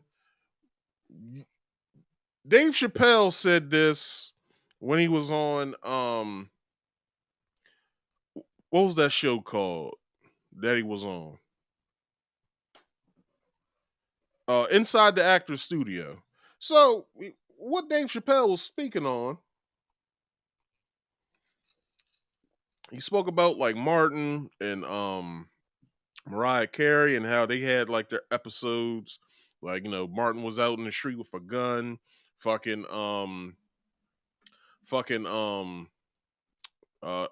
Carey went on the TRL for a and did a strip tease and all this other crazy shit, right? What he said was the worst thing you can call somebody is a name because it's dismissive. It makes you feel as though that you're better than somebody when you call somebody a name. By somebody calling Kanye, or Ye, I should say, calling him bipolar, calling him depressed. How do you know this? How do you know this? Do you hear it in his music? Do you hear him being depressed in his music? Do you hear him like pinpoint something that he did that had something to do with his bipolar disorder? Tell me something that he's done that made you say, you know what? That's the reason why he got bipolar disorder. Like, you can't pinpoint a time. So y'all believe what the news told y'all or what the Hollywood psychiatrist told y'all about Kanye West. Y'all said, they said that he had a mental disorder. How so? How is that so? Y'all let me know. How is that so? How is it that you tell someone that he has a mental disorder, but nonetheless, he's been acting this way since we known about him? Even with his bipolar disorder, he's still the same way. So how is it that like they should just come up with a new mental disorder called Ye? You have Ye. That's what you have. You have Ye. Like, I don't understand this shit. Like, it's wild that we can sit here and allow these people to tell us whatever the fuck they want to tell us when we can pick up a damn book and figure out what the fuck the shit is. Someone ever tries to diagnose me, I'm gonna pull out this book and I'm gonna read the diagnosis to them. I'm like, okay, hold up. Let's see. I got attention deficit disorder. What the hell are you talking about? I ain't got no fucking ADHD. What are the diagnoses for ADHD? Often fails to give close attention to details or make careless mistakes in schoolwork, at work, or during other activities. Overlooks or misses details. Work in is inaccurate. Isn't that everybody? Doesn't everybody make mistakes at work? The fuck? Often has difficulty sustaining attention in tasks or play activities. But I'm saying with that, right? If something doesn't interest you or something disinterests you, do not or do you not pay attention to it anymore? How is this a fucking diagnosis? Get out of here. That's just human shit. Like, what the fuck is you talking about? Anyway, let's move on. So on Drink Champs, Kanye said when he spoke on Meek Mill, P. Diddy, I believe he said something about Jay-Z. I'm not too sure. He said, "Come and kill me," right? He said, "Come and kill me." So hold on. What you say, Maul?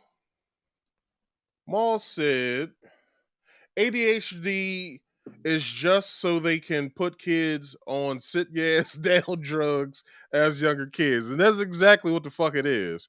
Because you have to put, this is what Dr. Umar Johnson said. This is why you got to love Dr. Umar Johnson. Dr. Umar Johnson said, there is no, what did he say? There is no, damn, I forgot what he said, but basically pertaining to what you just said, Maul. He said basically that in order, because with ADD you can't give a drug to someone because you can't make somebody sit their asses down. So what do you put on top of that allows you to drug the person? What was it hyperactivity? If someone is hyper, right? Oh my gosh, I'm hyper. Give them a pill and chill them the fuck out. They'll be sitting just like this.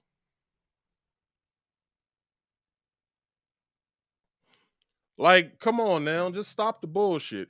And my boy Maul also said kids supposed to have short attention spans. They're kids. Yes.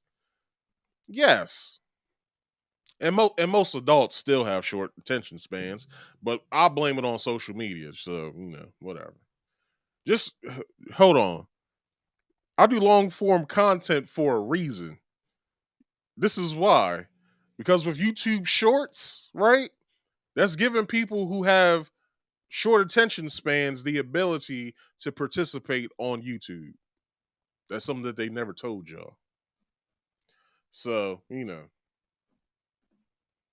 gotta remember, these social media companies do studies and they do work with psychiatrists.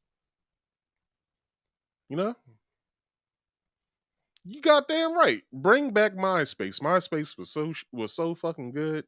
You could create your own page and all that other good shit. That shit was all right. Now, ye said to Meek Mills and the Jewish community to come and kill me. That's what he said. Ye blames Jewish Zionists, and watch my show start to fuck up again, for black pain and murderous. Hold on. Yeah, ye blames Jewish Zionists for black pain and murderous music. This is what he had to say. You wish harm on Jewish people? No. No way. Kanye reacts to his comments on Drink Champ. Catch me with my commentary at the end. But I do feel that in Hollywood, especially with black entertainers, I've had a lot of bad experiences. And then people use that anti-Semite idea to cover up bad business. To say, hey, if you call somebody out on bad business, that means you're being anti-Semitic. So I feel happy to have crossed the line of that idea so we can speak openly about, things like getting canceled from the bank. A lot of this stuff, for me, is the richest black man in American history that put $140 million in making Oregon and never even had a chance to not even get jail for it. Kanye is playing a very dangerous game. He's exposing everybody in the industry and basically what's going on behind the scenes. Do you blame him though? I don't. Like, what he needs to start doing, he needs to start telling people's business. First person he needs to start with is P. Diddy, or Brother Love, wherever the fuck he calls himself these days. He needs to tell the truth on Diddy, and if he's having them, well, hold on. There was a comedian, I don't know what his name is, but I'm pretty sure you guys can go and look this up on YouTube. It was a video. It was this. I don't know if he was like a light skinned fat dude or a white dude. It could have been Ethan Klein, to be honest. I'm not too sure. But he said in the show, the comedian said he went to a party that P. Diddy hosted or was throwing, right? So he said he got turned around, he was drinking, he was doing drugs and all kinds of shit. And he stumbles into this room and it's a whole bunch of people in a circle with togas on, but with nothing underneath. And they was doing mantras. Diddy was in that circle. What the fuck was they doing, man? Now, y'all ain't got to believe me. Just go on YouTube and do your research. I tell y'all this shit every week after my show, before my show ends. Do your own research. Just do your own research. It's there. And we already know from Tupac, that those people don't like it. Kanye is telling the truth. And the truth will always set you free. So you can't knock him for that. Actually, he's risking his life to put out the truth. Roger. Tell these. All right. So, Instagram and now Twitter have both restricted the account of Ye, the rapper formerly known as Kanye West. Twitter confirmed to NPR on Monday that the company has locked the account for violating Twitter's policies. A spokesperson would not comment on how long the restriction would be in place. Meta, which owns Instagram, told NPR on Sunday that it removed content that violated policies. It didn't specify which posts were were responsible for the restrictions.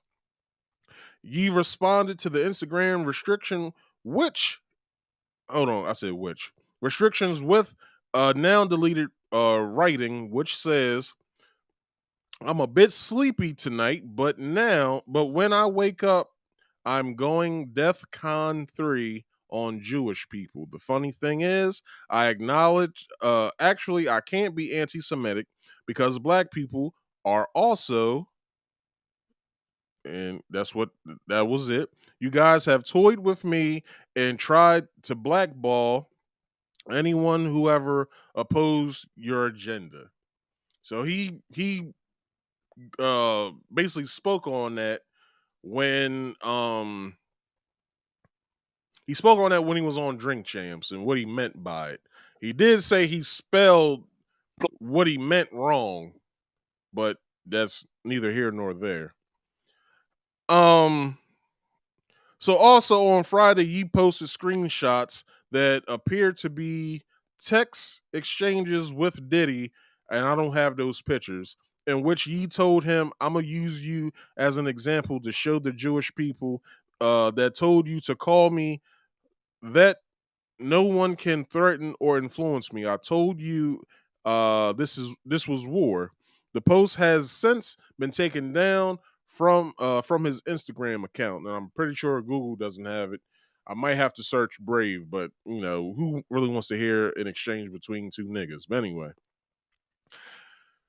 while this was going on, N.O.R.E apologizes to the George Floyd's family for Yee's comments on the Drink Champs podcast. But I'm saying he wasn't wrong for what he said. In a way, sort of, but not really. But this is what N.O.R.E basically was doing all Monday and Tuesday. He was on a world tour, apologizing faster than what Nick Cannon did when he said exactly what Kanye West said. Take it away, N.O.R.E. Drink Champs is, N.O.R.E, you always cut people off. And this is the one time I didn't cut the people, didn't cut them off. Says, and you should have cut them and off. Everyone's mad. Like, so I should just stick to what the script is and cut everyone off. But I sincerely apologize to anybody that was hurt by Kanye's words, by Kanye's actions. Because I didn't really realize it. Sometimes you're so much into the interview, you're not even in the interview. He would walk out. So that the rhetoric of George Floyd, when you hear him speak about George Floyd, that's in the first 5 to 8 minutes of the actual interview. I actually check him, and I say, you shouldn't say that. I actually check him about the Jewish community. I actually check him about the black community. Now, this is where shit. Well, hold on. I went too fast because someone on Twitter has something to say, because during, I believe, Andrew Schultz put up a roast of Kanye West on his YouTube channel. I have yet to watch it because I really don't give a fuck what Andrew Schultz has to say, to be honest. But Andrew Schultz basically, I'm pretty sure he called him like Hitler or some shit like that, maybe. But this is what this Twitter user wrote to Andrew Schultz. If you call Kanye West Hitler and KKK while he's getting debanked, censored off YouTube, and shunned by his community, which proudly promotes murder music, why should anyone ever defend you when the censors comes for you? The joke is you, Andrew Schultz.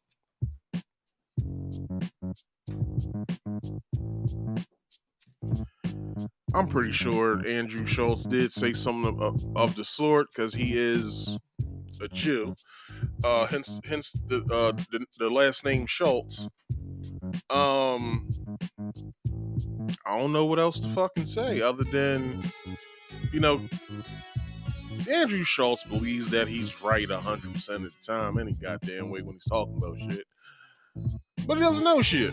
So let's just have that to what it is. Now let's get to what my friend who is watching right now had to say when he asked a question.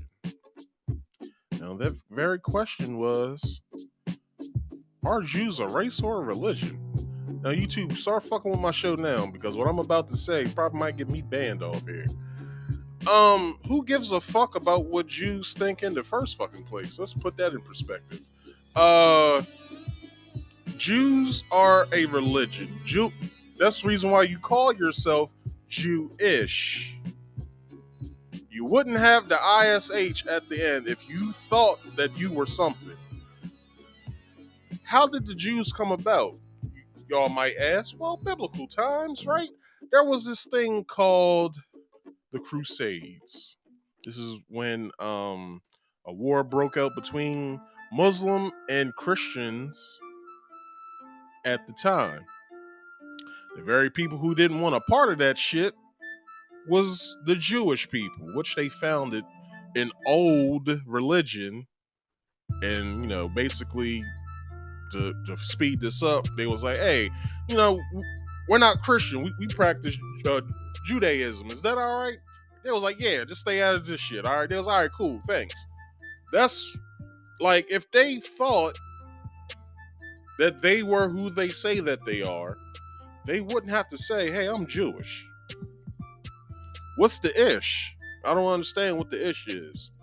You will say you're either Jew or not.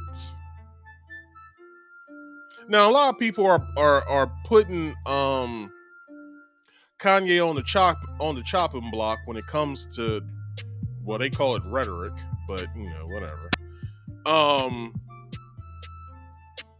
They basically don't understand, because the one thing that I like what he said on the Drink Champs episode when it pertained to this was this. Just like they did Nick Cannon, they basically told him, look, you know what I'm saying, in order to make this right, because, you know, the Jewish people are basically the mob, if you look at it. They said, look, you got to pay for what you did, son. This is what I want you to do. Go on down to the whatever that museum is. Go and look at some things and learn some stuff. And then we'll like a little cash donation from you. Now, if you refuse this, you know, some things might happen. You know, we don't know what'll happen. I'm just saying some things might happen. But just know some things are gonna happen. So go on down to that museum, get educated, and you'll do your show again. You have the guy that actually knows what he's talking about when it comes to this stuff, and then you'll apologize and everything be all right. Is that cool, Nick Cannon? Yeah, that's all right. All right, cool. Go on down there right now. And then we have N.O.R.E. He apologized way faster than what the fuck Nick Cannon did, which was surprising, because this nigga is a hardcore rapper. And some people will say even a gangster rapper. But who was the real gangsters when you was going on your world tour? Looked like the Jewish people was. They threatened your money, son. They said either you apologize or you're getting taken off of your show. And we don't want to hear no more about it. And then he says to Rosenberg, was it Rosenberg? No, it was Charlemagne. Charlemagne basically said, y'all don't be editing shows up there. He was like, nah, you know, we just like the show to be raw and uncut. But now he says, oh, well, I think we're going to start editing shows now. You know, I think it's about time we start doing that. Nah, nigga, just stick to what they paid for, what Revolt paid for. Stick to it. Keep it the way that it is. And don't do anything to it. Right? Now, I'll bring N.O.R.E. up again with this next piece here. But to the Jewish community,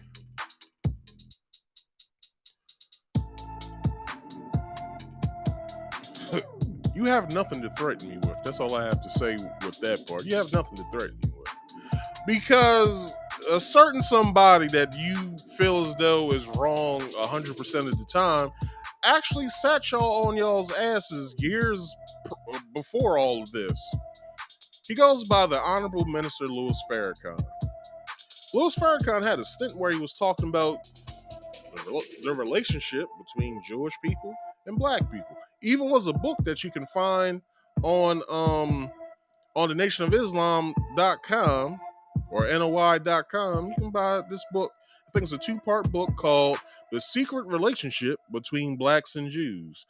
And instead of y'all referring people to that damn museum, how about you just buy that book and read a little bit, learn something. It won't hurt. They'll say, well, it's wrong. All of that stuff that's in there is wrong. We don't give a fuck.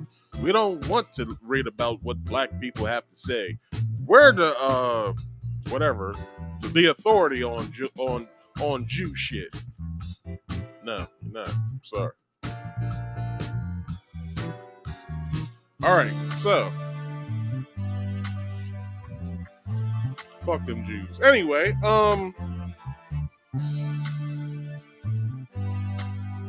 get into this article. N.O.R.E, co-host of Drink Champs, is expressing regret over allowing Kanye West to make controversial comments during the podcast.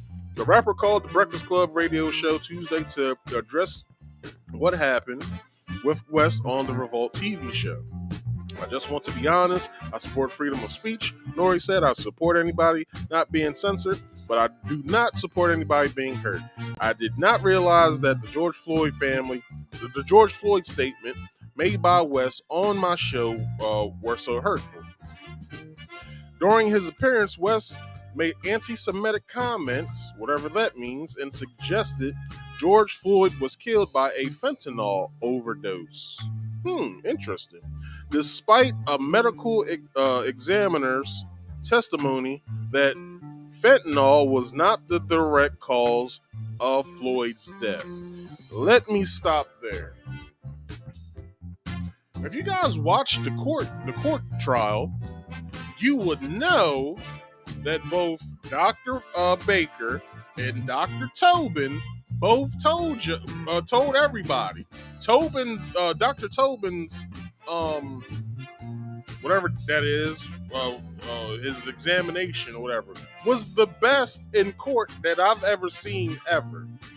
What he was saying for the whole 3 hours he was on the stand was probably some of the best court TV that you could ever fucking watch. Now, this is what Dr. Baker said. Dr. Baker said that George Floyd, although he didn't die from the fentanyl itself, it could have played a contributing factor to why he was saying he couldn't breathe so much. Now, let me do a little search here.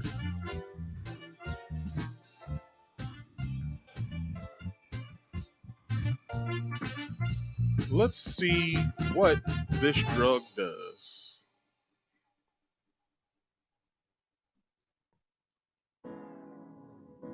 How does it affect the body, it says, right? Similar to other opioid, fentanyl produces effects such as relaxation, euphoria, pain relief, sedation, confusion, drowsiness, dizziness, nausea, and vomiting, urinary retention, pulmonary constriction, and respiratory distress. Do y'all want me to read that over again? I'll read it over again. Relaxation, euphoria, pain relief, sedation, confusion, drowsiness, dizziness, nausea, and vomiting, urinary retention, pulmonary constriction, and respiratory distress. If you guys don't know, George Floyd had a lethal amount of fentanyl in his system. Y'all didn't know that?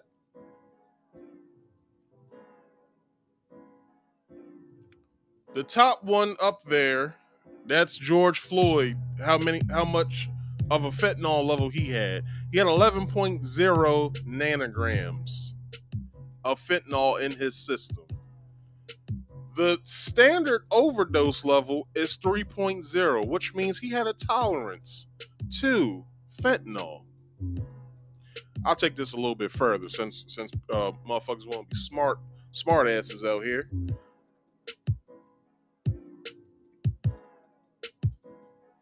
Do y'all know that the cops found a chewed up pill in the squad car that they were trying to put him in? Not only that, there was a man that they put on the trial that had a prior conviction and was going through court itself, so he couldn't really say anything. He had to plead the fifth. It was his drug dealer. His drug dealer was in the car along with him. Isn't that strange? But motherfuckers want to sit here and say, well, you know, that wasn't the reason why he died. It was because of Derek Chauvin was kneeling on him. Yo, that's fucked up what he did. Yes, it is fucked up what he did. And yes, that is probably what caused George Floyd to die. But we can't just gloss over the fact that this nigga was fucking getting high in his car. We can't get over that. The last two parts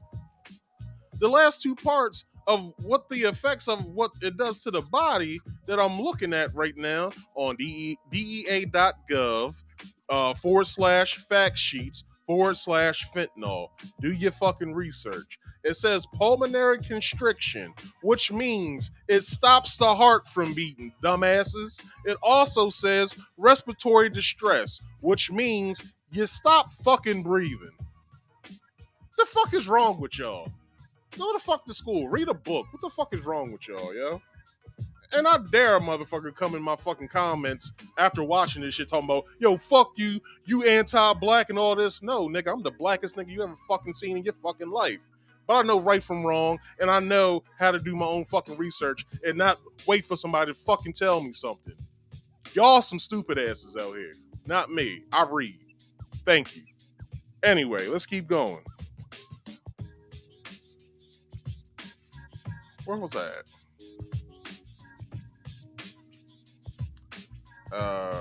Floyd statement. Okay. During his appearance, West was... Okay, I said that already. Despite a medical examiner's testimony that fentanyl was not the direct cause of Floyd's death, which we went over that. If you watched the trial, you would know that happened. But they did put in some key points in there, though, so I suggest you listen the fuck up and go back to the trial. How about that? Now, let's see. Only a contributing factor when he died after being knelt on by a police officer. N.O.R.E has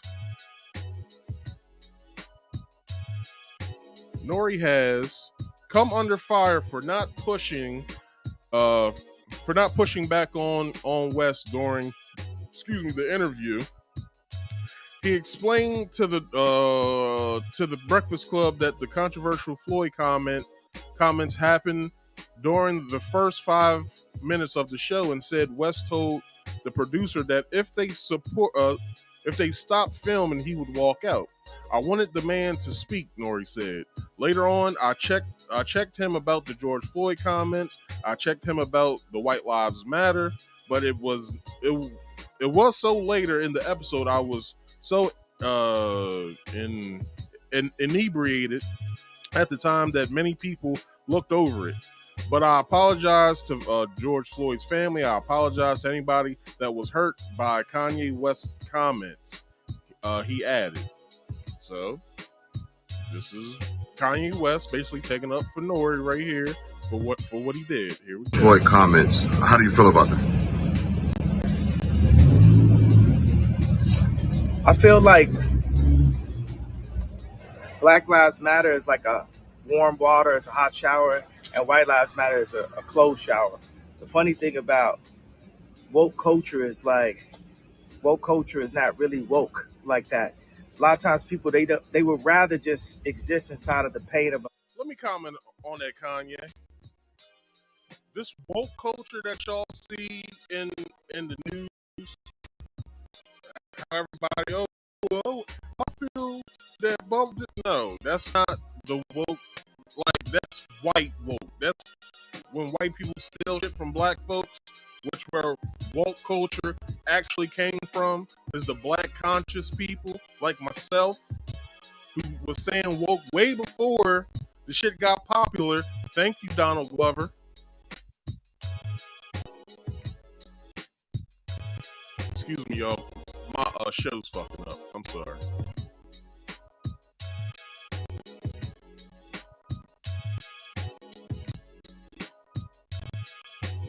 We'll wait. Matter of fact, we'll be right back.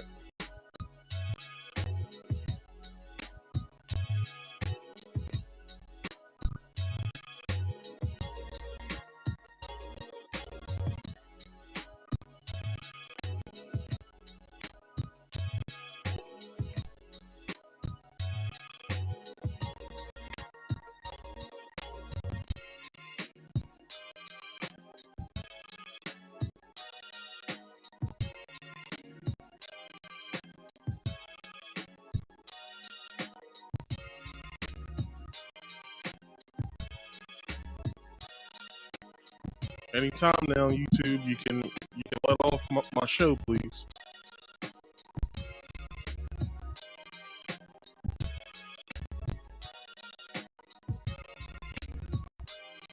Damn, they still drop it. I'm at a 4 out of 10 in network connection, and I got a good network connection, like my internet connection. But they're trying to sever my show from here on Restream to YouTube.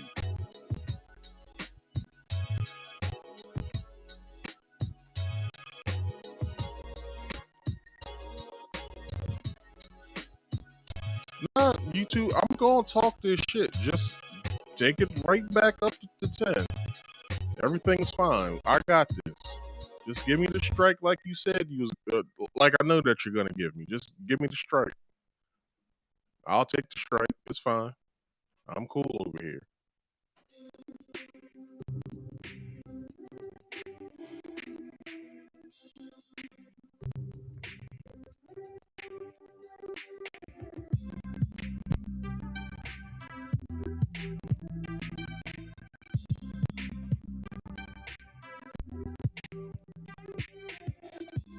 I'll sit here until y'all quit fucking with my show. I'll sit here all night if I have to.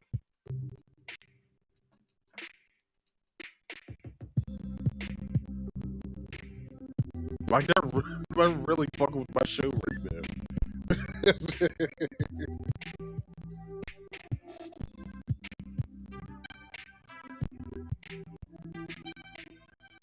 The thing is, this happens a lot with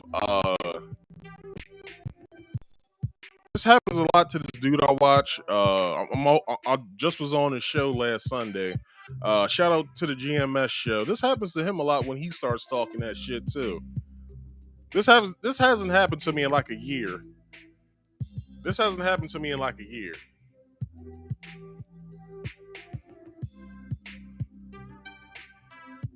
Matter of fact, this is what I'm gonna do. Can I refresh this page and it'll still be alright?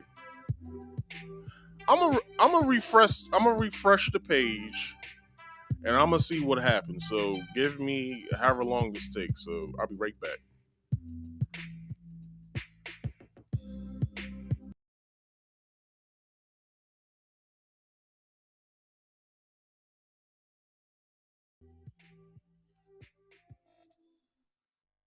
All right, we good. I'll be right there in just a minute, y'all. Hold on. All right, we in there. We in there like swimwear.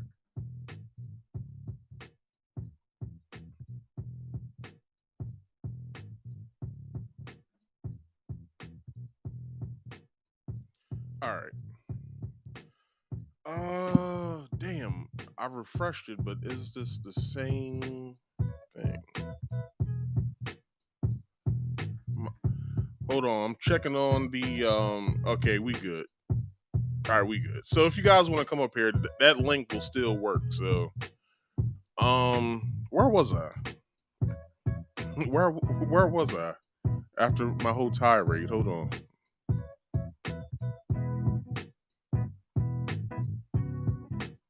I was getting somewhere.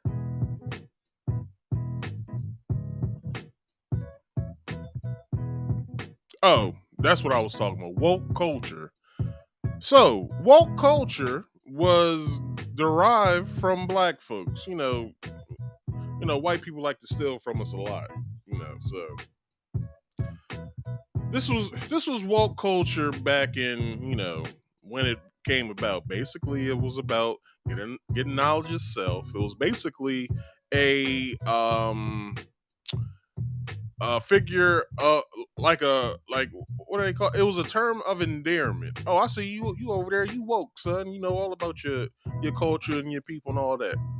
That's what being woke is. Not what's going on in the news right now. This bullshit that's happening where everybody is Black Lives Matter, White Lives Matter, all lives matter. That's not woke at all. So shut the fuck up. It's about having knowledge of self. That's what being woke is. Knowing about who the fuck you are as a people. But like I said, blame Donald Glover, aka Childish Gambino, for coming out with Redbone. Him saying the damn word however many times he said it in the song, stay woke. They got popularized by him because white people like Donald Glover got popularized by him in that song. It became a term that everybody started using after that. And then the rest is history. Let's keep going with the video. Then deal with the harsh realities of the truth for us to look further. Look at like JFK, how many documentaries there are on what happened there. Like hold on, speaking of JFK, if y'all know who what the hell is this white boy's name?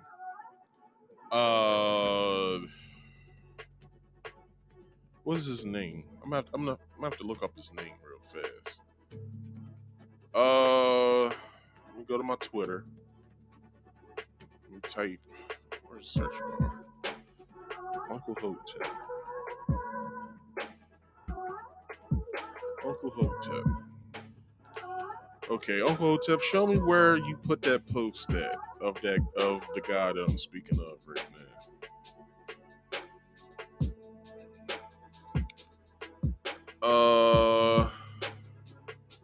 The fuck is this dude's name?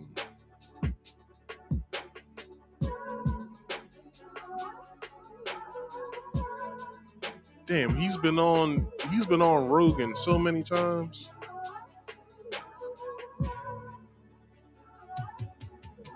I want to get this dude's name right. So, hold on, is that it? All right.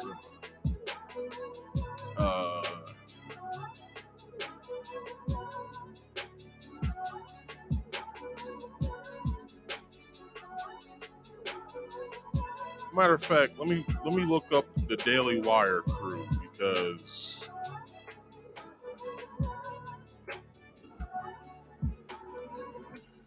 he should be in there. Daily Wire anchors.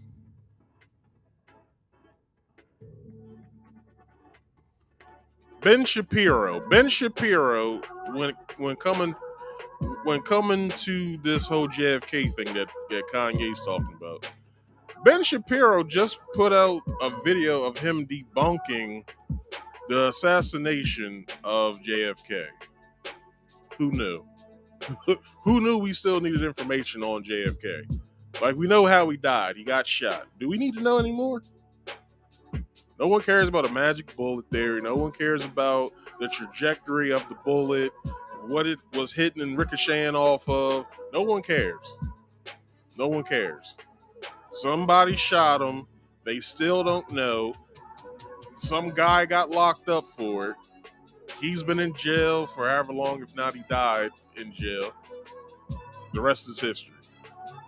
Like, do we need to know anymore? Like, I don't think we need to know anymore. People, we are a sophisticated people that have to look in and be willing to challenge things, not just take what the media has fed us. The interview we had was amazing, and the exact people. I'm sorry, I got that wrong. The guy that went to went to trial for it, he got shot and died. He got shot and died. So I had that wrong. I'm correcting myself now, and here we go. Who sent people in the streets for Black Lives Matter were able to derail the interview and a lot of the ideas just based off the main comment. I'm sorry, I was distracted by these people honking over here and stuff. So with N.O.R.E is my brother. He's under a lot of pressure. If you look at the first thing it says, N.O.R.E does an interview with Rosenberg. But what's the exact thing I was saying? I said the Jewish media controls so many things. It's not all the Jewish people, but there's specifically Jewish people in media that are in power that try to have, they bought the Black voice, but they haven't been able to buy my voice. So instead, they blackball me. They threaten people to not interview me. They threaten people to get away from me. Catch me with my commentary at the end. I'm Prophet. They close down my stadiums. Love you too, family. Love you too. Yeah. You said thinking, right? Appreciate you. Yeah. They've done all this stuff for years, messing with me, just like poking at me, like calling me out my name. My name is Ye. Anytime they say Kanye West, I change my name. It's like Cassius Clay to Ali. You respect me as a man, as an American, that my name is Ye, that I have the right to choose what my name is. So when media does that, it's already disrespect. I love rappers. Rappers are artists. But when media calls me a rapper, specifically to not bring up the fact that I'm worth $11 billion, that I'm the richest Black man of all time, that I'm a billionaire, that I'm a tycoon, that I'm a visionary. And if I say that, if I say those three things, then they'll say I'm a narcissist, right? But they push you down so much that you got to fight just to say who you are. You know, Didn't I say that earlier? They call him a narcissist. He's egotistic. He's what was the word I used earlier? He's arrogant. Like, if I can't think of myself as highly as I want to, the next person just gonna come and shit on me. Like, why would I not think of myself highly? Like, that sounds stupid. So it's a mental disorder to think of myself so highly, and when I do things, I want it to be the best thing in the world that anybody has ever saw. So, you know, because I'm out here competing with people that's doing some similar shit to what I'm doing. So in order to sell my product, I want to actually tell people this is better than that other shit that you got. Actually, when you step your foot in these Yeezys, it's gonna be like as if you were stepping on clouds. I don't know. I don't wear Yeezys. I don't know. So you know, if you buy a Nike shoe, it's gonna feel like you got a brick on your foot. But if you wear these Yeezys, it's gonna be the lightest thing you ever wore on your foot. Like, I don't like. He's trying to compete.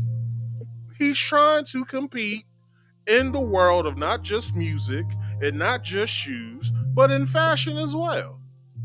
So why is it that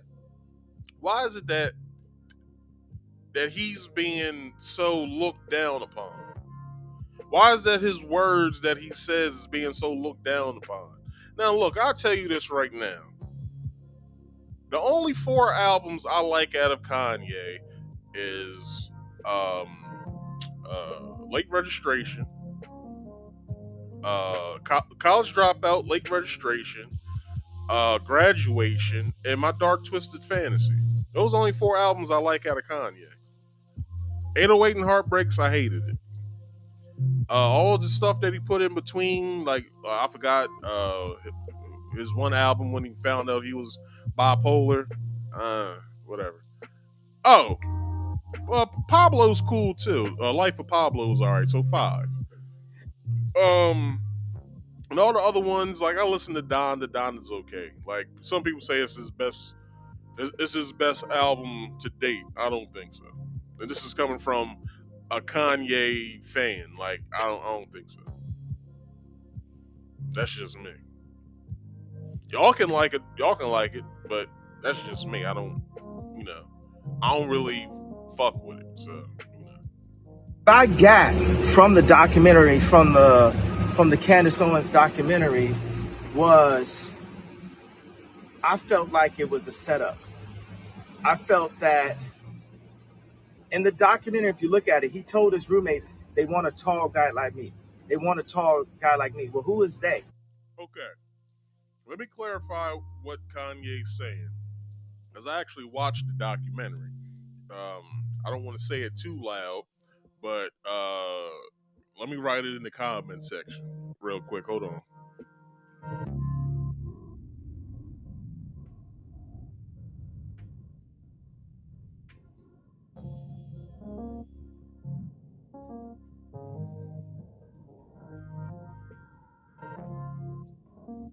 All right, it's in the chat. I watched the documentary, and what he's trying to say here, what he didn't clarify, just like he didn't on Drink Champs. Damn, and I forgot to put that tweet out. I was going to tweet at Ye saying, "Hey, you need a platform to come on, the Market Speaks," but I forgot to do it, so fuck it. So what he was trying to say there was this. So in the documentary, his roommate, I believe, said that it was his female roommate, and she said that when all this shit was happening with Mike Brown and Tamir Rice and all that shit that was going on, police just killing niggas just willy-nilly in the open and in daylight at that, when these white racist motherfuckers were just killing niggas just all types of ways, George Floyd said to his female roommate, they want a brother like me. They want a tall brother like me to kill like that. He said that like 2 to 3 months before Derek Chauvin kneeled on his neck or wherever he kneeled at. He said that 2 to 3 months before. Now, is George Floyd crazy for thinking that? No, he's not. Because with us big dudes, I'm 6'2". I forgot how much I weigh, but I'm 6'2". I'm 6'2" and a quarter, right? I'm taller than your average person. Not that tall, but I'm tall enough to where when I come into cops, when I run into cops are usually shorter than me. And I'm big. I'm a big guy. So if a cop ever tried to tussle with me, he might have a problem. He might even shoot my black ass. May I knock on wood so that doesn't happen. But if a cop ever tried to, he won't be successful. Like you better know all the taekwondo and all the holds you fucking know, because it won't happen. But what he was trying to say, what Kanye was trying to say, what the roommate was trying to say, what George said, is that they want to kill a big black guy like me. George Floyd was 6'7", 260 some odd pounds, I believe they said. Big dude, real big dude. So for people, or not people, but for the George Floyd family to try to sue, what are you doing? Like, what are you doing? And I'll get to that in a minute. I'm gonna pose it as a question, as opposed to, giving you some kind of theory that I can't pinpoint. And this idea, these martyrs that we have, it's 14 kids that's dying in Chicago every single day, and they have this Jewish media, black media, trauma culture, trauma. Hold on, I got a comment from Erica Reed. Be humble, Kunye. Assume that you'll see that you're easily deceived, and like the others that speak, act and sell out like you, that you'll lose your new smell and shining newness.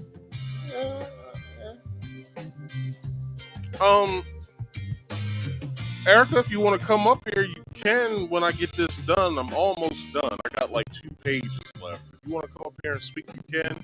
The link is pinned in the chat. If you want to come up here and speak, you can. You can come up here now if you want. Just silence your background noise. Like I say, there's 3 rules. If you want to hit the link, first rule is you must be on camera at all times. I must see who you are. Now, rule number 2, if you don't want to be on camera, that is fine, but you still have to be on camera back here. There's something pinned back here in the private chat if you would like to talk. And rule number 3 is please silence all background noise. So, I'll finish this video and then Economy, the stuff that Charlemagne the God works for, the stuff that Rosenberg works for, the stuff that academics, the guys that academics, you got to understand, all these people that y'all listening to out here, I'm going to tell y'all, they getting their checks cut. And y'all, I need y'all to really respect what I'm doing, the stuff that I'm doing and I'm saying online, and love the fact, look, I got money, I got my songs. I could go off and just go to, Hawaii and live a nice life. That means that God has called me to sacrifice all of that in order to bring the truth.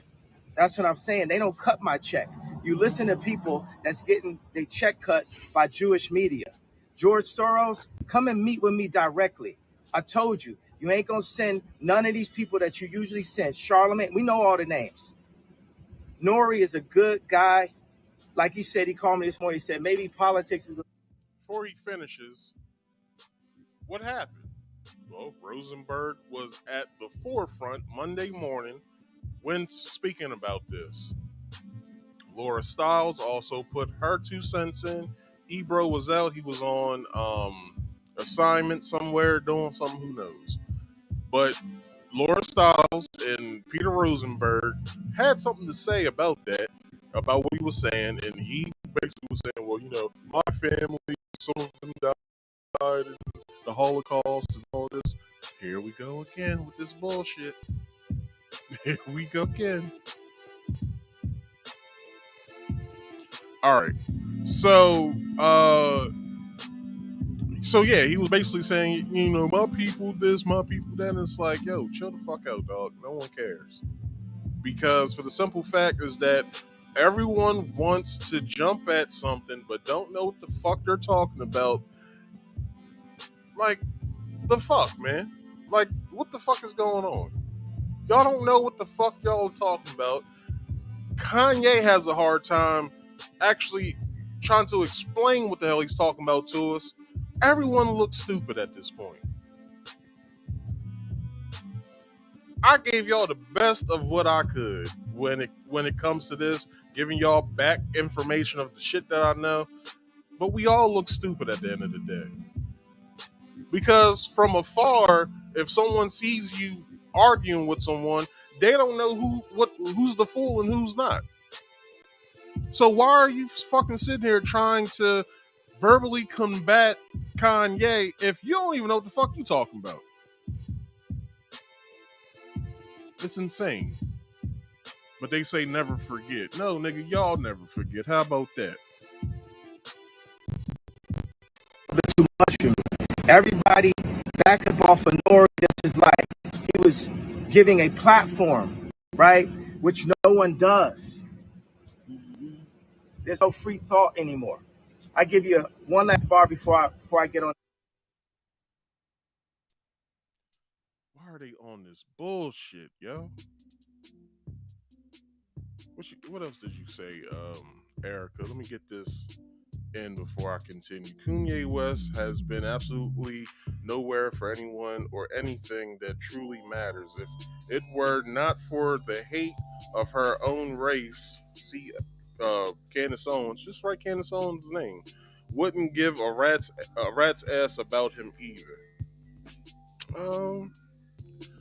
I don't know. I don't know about that, Erica. But you can come up here if you want to speak. So, if you want to talk about both comments, we can talk about both comments. Just hit the link. Anyway, let's keep going. Flight. And in order for us to evolve, we have to walk forward. The left leg moving forward is the idea. The right leg moving forward is the actualization. I like the word actualization better than execution. We need the idea, we need to be realized. We need the idea, we need to be realized. Right now, the thought police have us crawling. We have stopped evolving. We have to fight for free thought, to say how we feel and act upon that. In Jesus' name, amen. What can we talk about in this country? Well, we can't talk about the LGBT. Why? Because it'll hurt their feelings. We can't talk about the Jewish people. Why? Because it'll hurt their feelings. We can't talk about women. Why? Because it'll hurt their feelings. All of this bullshit, right? It's suppressing freedom of thought and speech. Do y'all want to be communist China? Because we're heading for that. I hope y'all know that. I hope y'all know that y'all's great president, Biden, has basically came under and is a part of the Chinese regime. I hope you guys know that. He's spearheading all this shit. He put a what the hell is that? What the hell is that?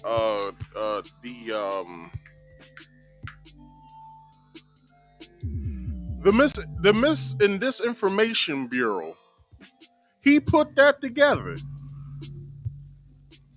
It's to make sure nobody says anything out of narrative. That's basically what it is. Whatever the narrative that they put out is exactly what they want us to follow. There is no, well, this is what I think. No, that's not the narrative. Or you have people like Kanye, you have people like myself, you have people like Hotep Nation, you have people like some of the conscious people that's on here that think differently than that. You have the conservative community, such as Candace Owens and all of them and the black conservatives and all that. We think differently. We don't think that all this shit is grandiose and we should be doing it. No, we don't think that shit. But I'm a free thinker. I'm gonna let you guys know that now. I'm a free thinker. I don't go off of the conservative ideology, the far left ideology. I don't go on none of that. I'm not a Democrat. I'm not a Republican. I'm myself. Fuck all them parties, dog. For real. Do I pay attention to politics? Hell yeah, I pay attention to politics.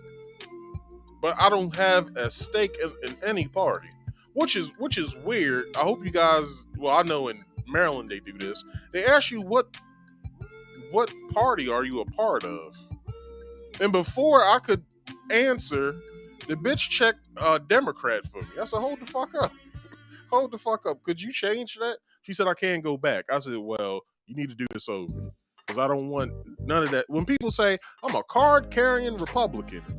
Well, that's what they mean. This is crazy. But anyway, okay, this. So, where was I at in this? The family of George Floyd is moving forward with its $250 million lawsuit against Kanye West on Wednesday. The family's attorney spoke about the case for the first time. If you're going to use other people's names or profit, if you're going to profit from other people's pain, if you're going to re-traumatize people, then you have to pay for it, said Floyd family lawyer N.O.R.E. Witherspoon. N.O.R.E., you need to come on my show. The lawsuit stems because this is why I say this. They have no standing in court because you can't defame a dead person. I'm sorry, you can't. If it was defamation, George can't defend himself from the defamation. It's void. I'm sorry, it's void. Now they have a cease and desist going on, right? They sent them a cease and desist. Okay. But how you gonna go through this trial if you have no leg to stand on? You can't. The judge is gonna look at this shit and be like, "Man, if you don't get this shit out of my fucking courtroom, what the hell is wrong with y'all?" Jesus. Now, let's see.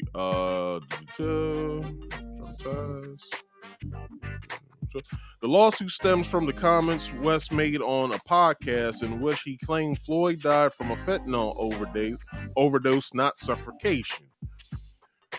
If y'all was here earlier when I went over that, you would know what leg I stand on with that. Excuse me. The Floyd family. Also, if you watch my my whole coverage, what was it 4 or 6 weeks, something like that? Marcus coverage of the speaks. trial. I'll go over that as well. The Floyd family is suing for defamation and emotional distress. Now, I will say with the emotional distress, yes, they can get away with that. But with the defamation, you can't defame a dead person. So the best thing that they should do is just settle out of court for emotional distress, because Kanye West is a billionaire. He'll have their asses in litigation and take all that money that the police department, not Milwaukee, not Minnesota. Is it Minnesota? Minneapolis, the police department gave them. He will deplete them all of that money if you wanted to. I suggest them settle out of court. Legal experts say they faced an uphill battle. By law, one cannot defame the dead. Haha. Attorneys for Floyd's family say the recent verdicts against conspiracy theorist Alex Jones set a precedent for their case. One moment. Alex Jones, this is what Alex Jones did. Alex Jones said that it was fake. He then went on a tirade about it, saying it was actors and all this other shit going on there. What Ye said, which he repeated from a documentary of which he streamed a few days before he did the damn podcast. What are we doing here? The fuck are we doing here? There are plenty of pictures out there that shows Ye at the greatest lie ever sold. You can see various pictures. Just type in greatest lie ever sold. What do they call that?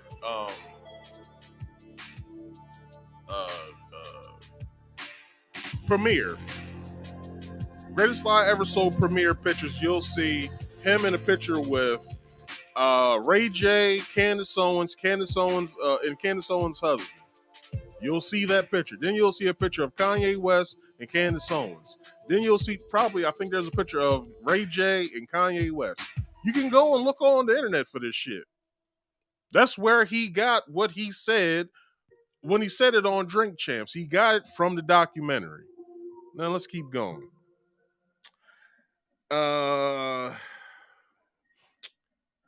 Attorneys for Floyd's family say the recent verdicts. Okay, I said that already. Kanye later in the week was sent a cease and desist letter for what he said, but he didn't say anything that he wasn't known about. Now, this is what I want to get into, right? Because I won't say this is Candace Owens' fault, but Candace Owens has something in this. So why aren't they suing her? Because matter of fact, why aren't they suing the roommate for saying what she said? Why aren't they suing the production company that produced the documentary? Why aren't they suing them? Why aren't they suing Candace Owens, because she was the executive producer on this documentary? And also, why are we talking about canceling Drink Champs? Like, that was like a big thing this week. Oh, I think we should stop watching Drink Champs. We should cancel. Why? Because N.O.R.E allowed Kanye West to come onto his platform when no one else would allow him to go on their news platforms. Are you serious? So are you saying since they're basically throwing Kanye West away and taking him off of all kinds of social media, isn't this what they did to Andrew Tate? Now, I will say, I didn't agree with what Andrew Tate, well, hold on. I didn't agree with how Andrew Tate was saying what he was saying, but I do agree with some of the shit that he was saying. But he's off of social media, YouTube, and all kinds of other places. If you even have him or speak of him on your channel, it goes into review and possible for deletion. Like, this is crazy. Also, why aren't we canceling Piers Morgan? Because he went on Piers Morgan's show sometime this week, and he also went on to Chris Cuomo's show, whatever corner of the internet where he's at. He went on to his show. So why aren't we talking about canceling them? Let's cancel Piers Morgan and Chris Cuomo. Let's cancel them as well. If we're canceling Noriega and DJ EFN, why aren't we canceling both Piers Morgan and Chris Cuomo? Makes sense, doesn't it? Oh, we're not going to do that because they white. Oh, okay. Oh, makes sense then. Let's keep going. So, this is one person I feel as though understands. It's a lot of these pictures I didn't even show that I got. I'll show them now before I get to the person. So this was me talking about the George Floyd shit. Then N.O.R.E, I was supposed to flip that. So N.O.R.E apologizing, but this is him at the BT Hip Hop Awards. And this is Gay talking about the shit that he was talking about with the family. And then Dame Dash, your boy, Dame Dash, he says this. Let's take a look.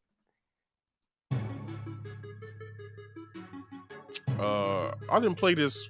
Okay, so I'm gonna play this video, and I'm gonna allow the next video to play after. So this is a news reporter. Well, we know the information that Kanye West said some shit about George Floyd, the family suing, all that other bullshit. Let's go to the next. What I could say is like what he's going through right now, and I know he'll get mad at that, but as a father, as someone that's had their children and the control of their children for a period of time taken and you being told what to do, it would really, it's traumatizing.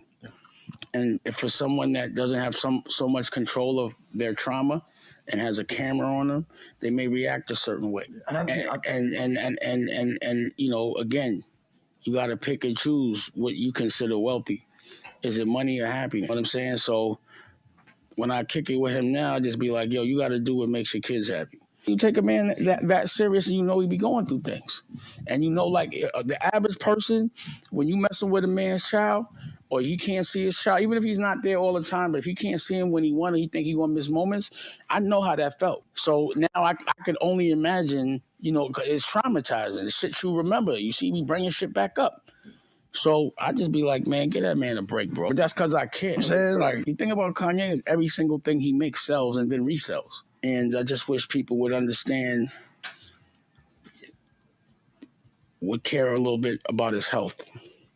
And when they see that he's going through something, to stop putting the fucking camera on him. When he's saying shit, I'll be like, first I'd be tight, like I don't agree with none of that shit. And then I'd be like, oh man, is he all right? That's when then it gets scary. You have a natural chemical. Let me stop there real fast. I just said something about that. Why aren't we doing that? Why aren't we looking at, since he has a mental disorder, and Howard Stern recently had something to say about that. Let me see if I can pull up what the hell he said. Howard Stern on Ye. Let's see. Howard Stern compares Kanye West to Hitler. Wow. Is there a tweet? Let me see if he. No, he said that on the show. So yeah, let me go to this. Let me see what he said. So Howard Stern had some words to say about Ye. So let me see if they. Okay, they don't even have the video anymore. But they didn't write what he said. So okay, so he says. So Howard Stern says, I almost don't want to give any energy to this Kanye West character, Stern said.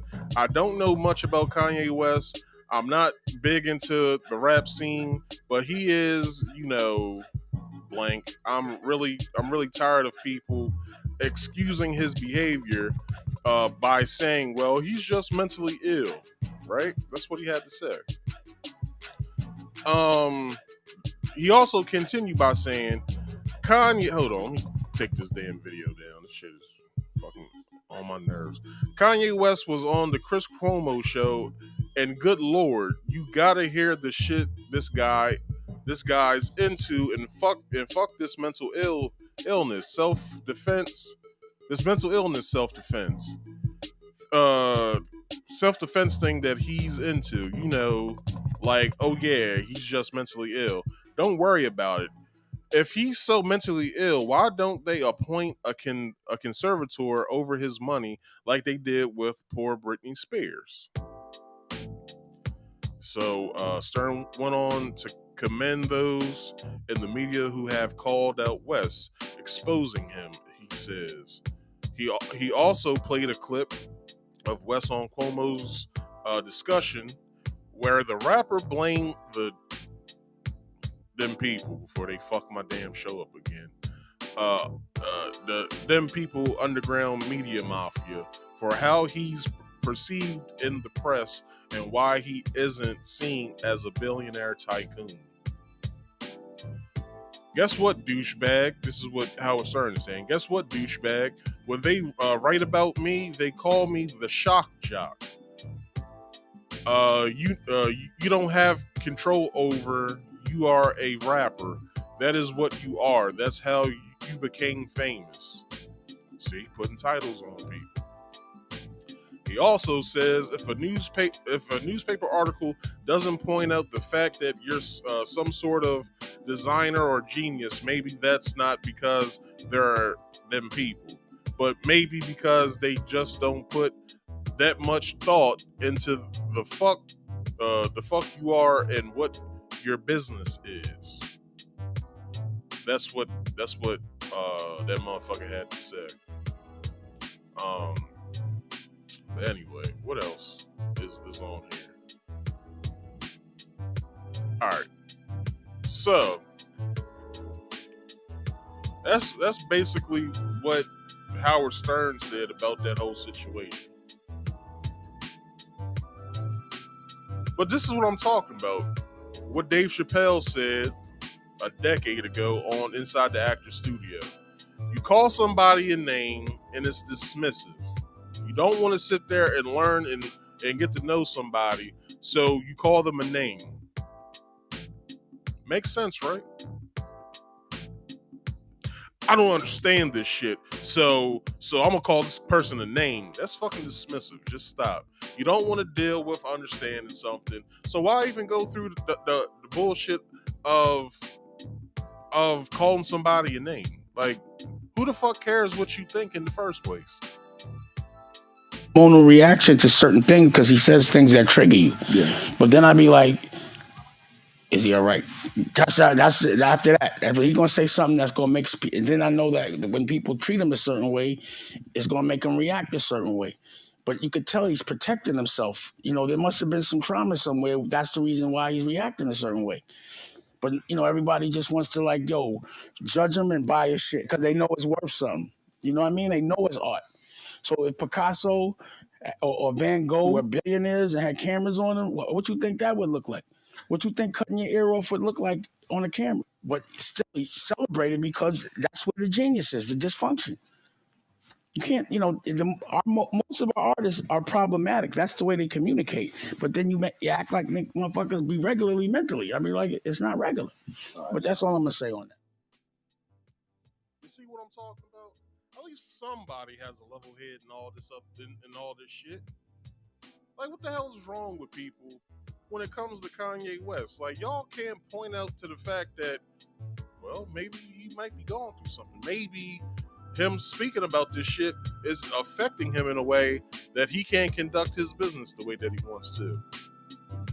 Or, since his mother is hiding his fucking children from him and he can't do shit about it, who wouldn't react the way that he does? And I like the slight jabs that he gives Kim and her mom every so often when he's talking. That shit is hilarious. You gotta watch the Piers Morgan interview as well. That's y'all's homework tonight. I'm giving y'all niggas homework. Y'all's homework tonight is to watch the Cuomo interview of him, the Piers Morgan interview of him, and rewatch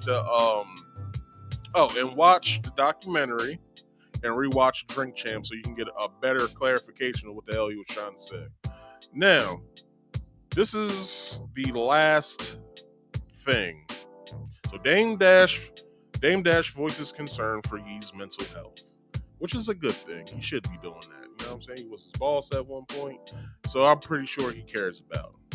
So, Dame Dash has confessed he is worried about Ye's mental health. 1 second, y'all. I want to do this real fast. I want to do that.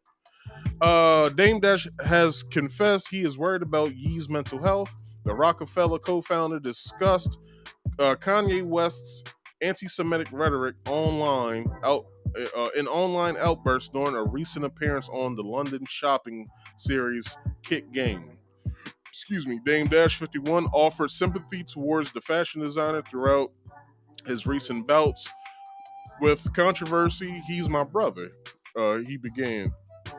We don't talk constantly except for when he needs and when I'm worried about him. What do you think? I'm worried about him? Nigga, I can ask you a question. Is he bipolar or not? Did he tell you that?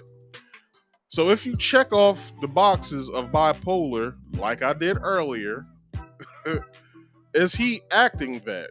So then leave it at that. Worry about his health if you care about him at all. I don't care what he's saying. I want him to live.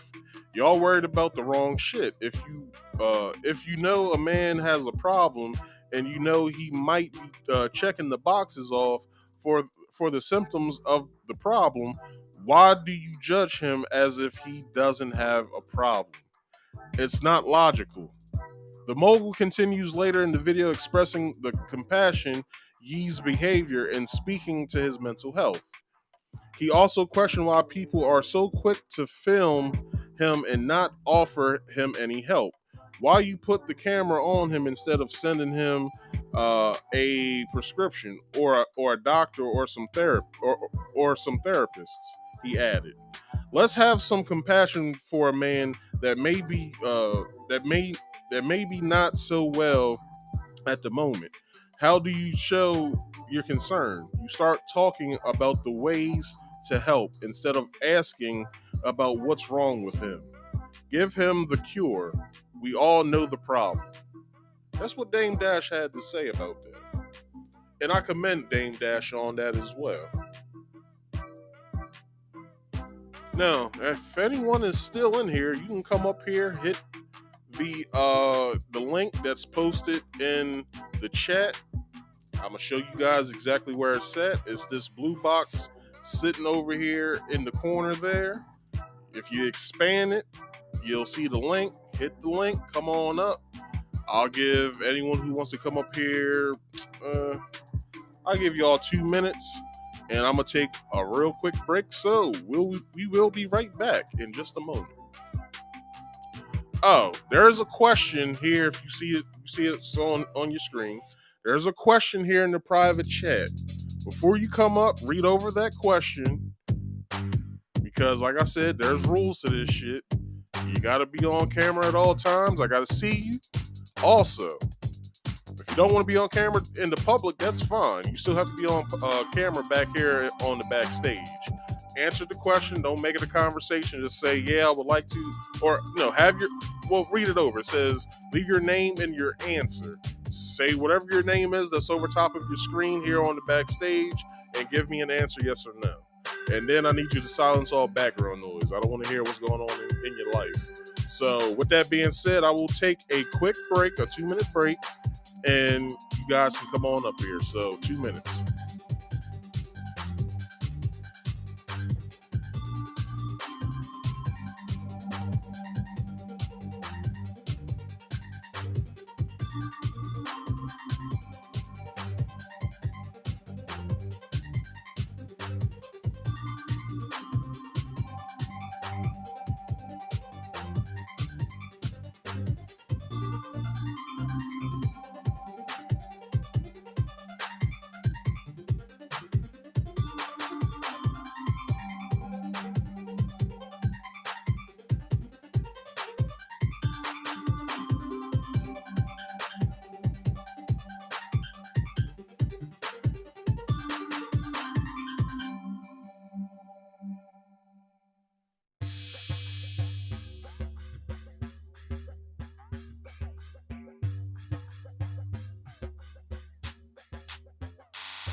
Fuck y'all, I know it's been past 2 minutes, but anyway.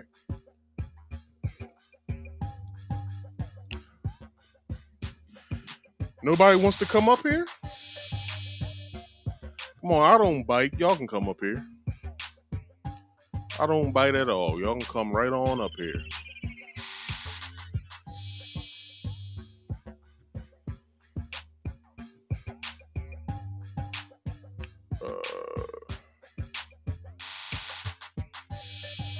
For some reason, it didn't get that last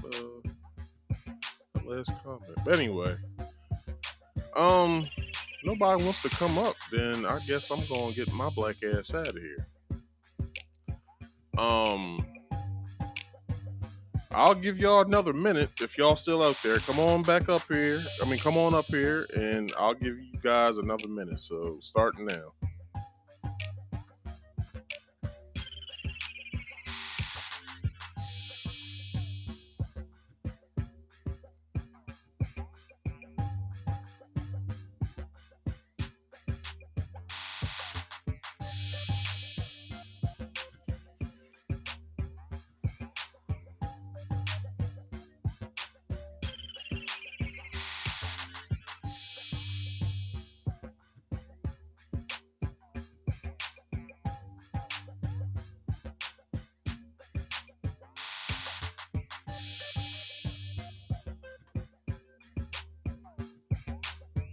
All right, y'all ready to come up here? If you are, come on up. We can speak. The link is in the chat.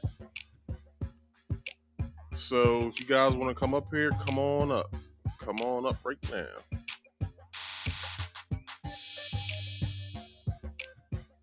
Hit the link. It's in the chat. Don't be shy. I don't bite. Come on up. We can speak about whatever topic y'all want to speak about.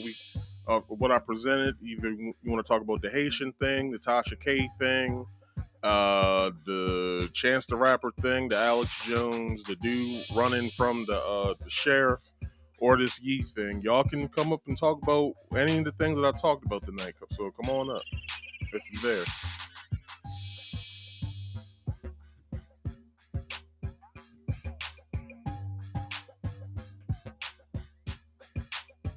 Damn, y'all shy like that?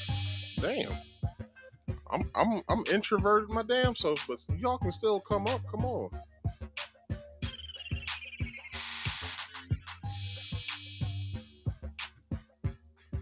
All right, I guess y'all don't want to come up here. So if I see anybody come up here as I'm closing out the show, I will stop closing the show and I will speak to you. So if you hit the link at any point in time, then that's fine. But with that being said,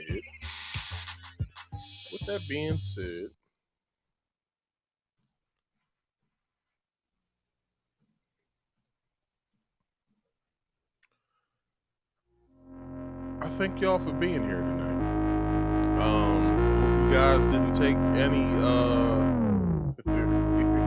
hope you guys didn't take any offense to what I said tonight, because I meant every word, so don't be so worried. With that being said, I'm gonna go over these promotions. If y'all want to come up as I'm doing this, you can. So people, on Fridays I do this thing called a game stream. I stream live here on not only this channel on Marcus Speaks, but also my second channel, Marcus Speaks Play. That comes on Fridays at 6:30 p.m. Eastern Standard Time. So if you have, kids, or you're interested in watching gameplay, if you have kids, I have a disclaimer underneath. Well, not underneath, but in the description box. You need to read over that. Also, accompany your kid if they start commenting in the chat section, right? Or give them permission if they can. I'll ask them if they have gotten permission from their parents. If not, I will put them off of the chat. So, with that being said, also on Saturdays, I do this show called Marcus Speaks Live, my podcast. You guys can catch this at 6:30 p.m. Eastern Standard Time. But what I always want to iterate, if you see that a notification came through and it's not 6:30 yet, you should be on my social medias. So starting now in the scrolling tick, my social medias are scrolling in now. Please follow me on all of those, because I do post when I'm going live. I usually post something earlier in the day to remind you, and then when I'm coming on exactly, that comes up as well. So please follow me on all of my social medias. Go to the description box. The links are all there, or you can hit the All My Links link, and you can see everywhere. So that is that. As I said earlier when I was talking about my channels, please go and subscribe to both of them. You can go to the description box, or you can just go on here on YouTube search and type in Marcus Speaks or Marcus Speaks Play. Don't be confused with all of the other Marcus Speaks that are out there. All right, I'll take that now. Don't be confused with the other Marcus Speaks. I should edit my avatar. So I'm gonna change it now. I'll show y'all exactly what it looks like.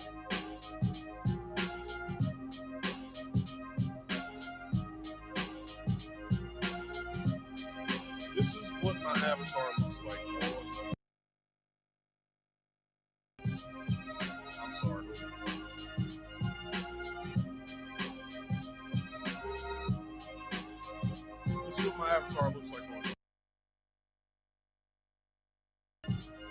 damn it, they're not showing. Anyway, you should see on my avatar, right? You go and type in my name. Look at the picture that you see next to my name on like just click out of the chat. If you see that is me. And then if you go into that and you scroll down, you'll see my second chat. So you can subscribe to that, or if you go over to Marcus Speaks first, you scroll down from there and you'll see if you go to Marcus Speaks Play, scroll down, you'll see Marcus Speaks, and I'll be right there. I got 37 seconds left. If you ever want to come up here and talk to me, you can. Like tonight, you could have, but you didn't. But you can by hitting the link that's always posted in the chat during the start of the show. I'll post it. And back here, there is a question that comes about for you when you come up here. And it says, would you like to be on camera? Yes or no? Leave your name and your answer. Right? So when you come back here, you have some rules to follow as well. Rule number 1 is this. You must be on camera at all times. All right? Rule number 2, if you don't want to be on camera, that's fine to the public, but I still have to see you back here. So your camera must be on at all times. But that's the reason why the question is back here. Would you like to be on camera? This is so when you come up and you talk to me, you'll be able to, I'll be able to know if you want to be on camera or not to the public. If you do, that's fine. If you don't, that's fine as well. Just let me know here in the backstage. And the last and final question is this. Silence all background. Whatever you're going through in your life, you don't want to hear it in the background. Alright? So make sure you silence all background noise, or you go to a nice and cool spot, either in your house or somewhere outside in the country, and it's nice and quiet. Just go there. Alright? I do want to see what you're doing. It's going to be in a dark ass room. You're being weird. Anyway, last and final, please like this video. Subscribe if you are new here. I can't stress that enough. And share this to your social medias. Alright? All of it is free. By doing all of this, it's all free. It doesn't charge you anything. So, get on it, yo. What you gotta do. With that being said, I had fun. Talking about this, and next week's show, I have no idea what the hell I'm talking about because I will be at start back at work, and who knows what I'm talking about. But yeah, with that being said, before I go, I always got my saying to say to y'all, please, if you could, focus on getting the money, because everybody knows money makes the world go. Also, drink more water for health purposes. It makes you lose weight a whole lot faster. And mind your own damn business. It's your sanity, basically. Mind your own business. You won't go insane. Also, with that being said, please do your own research. It helps out in the long run. I've been Marcus. This has been Marcus Speaks. I thank you all for watching. I check you guys out next week.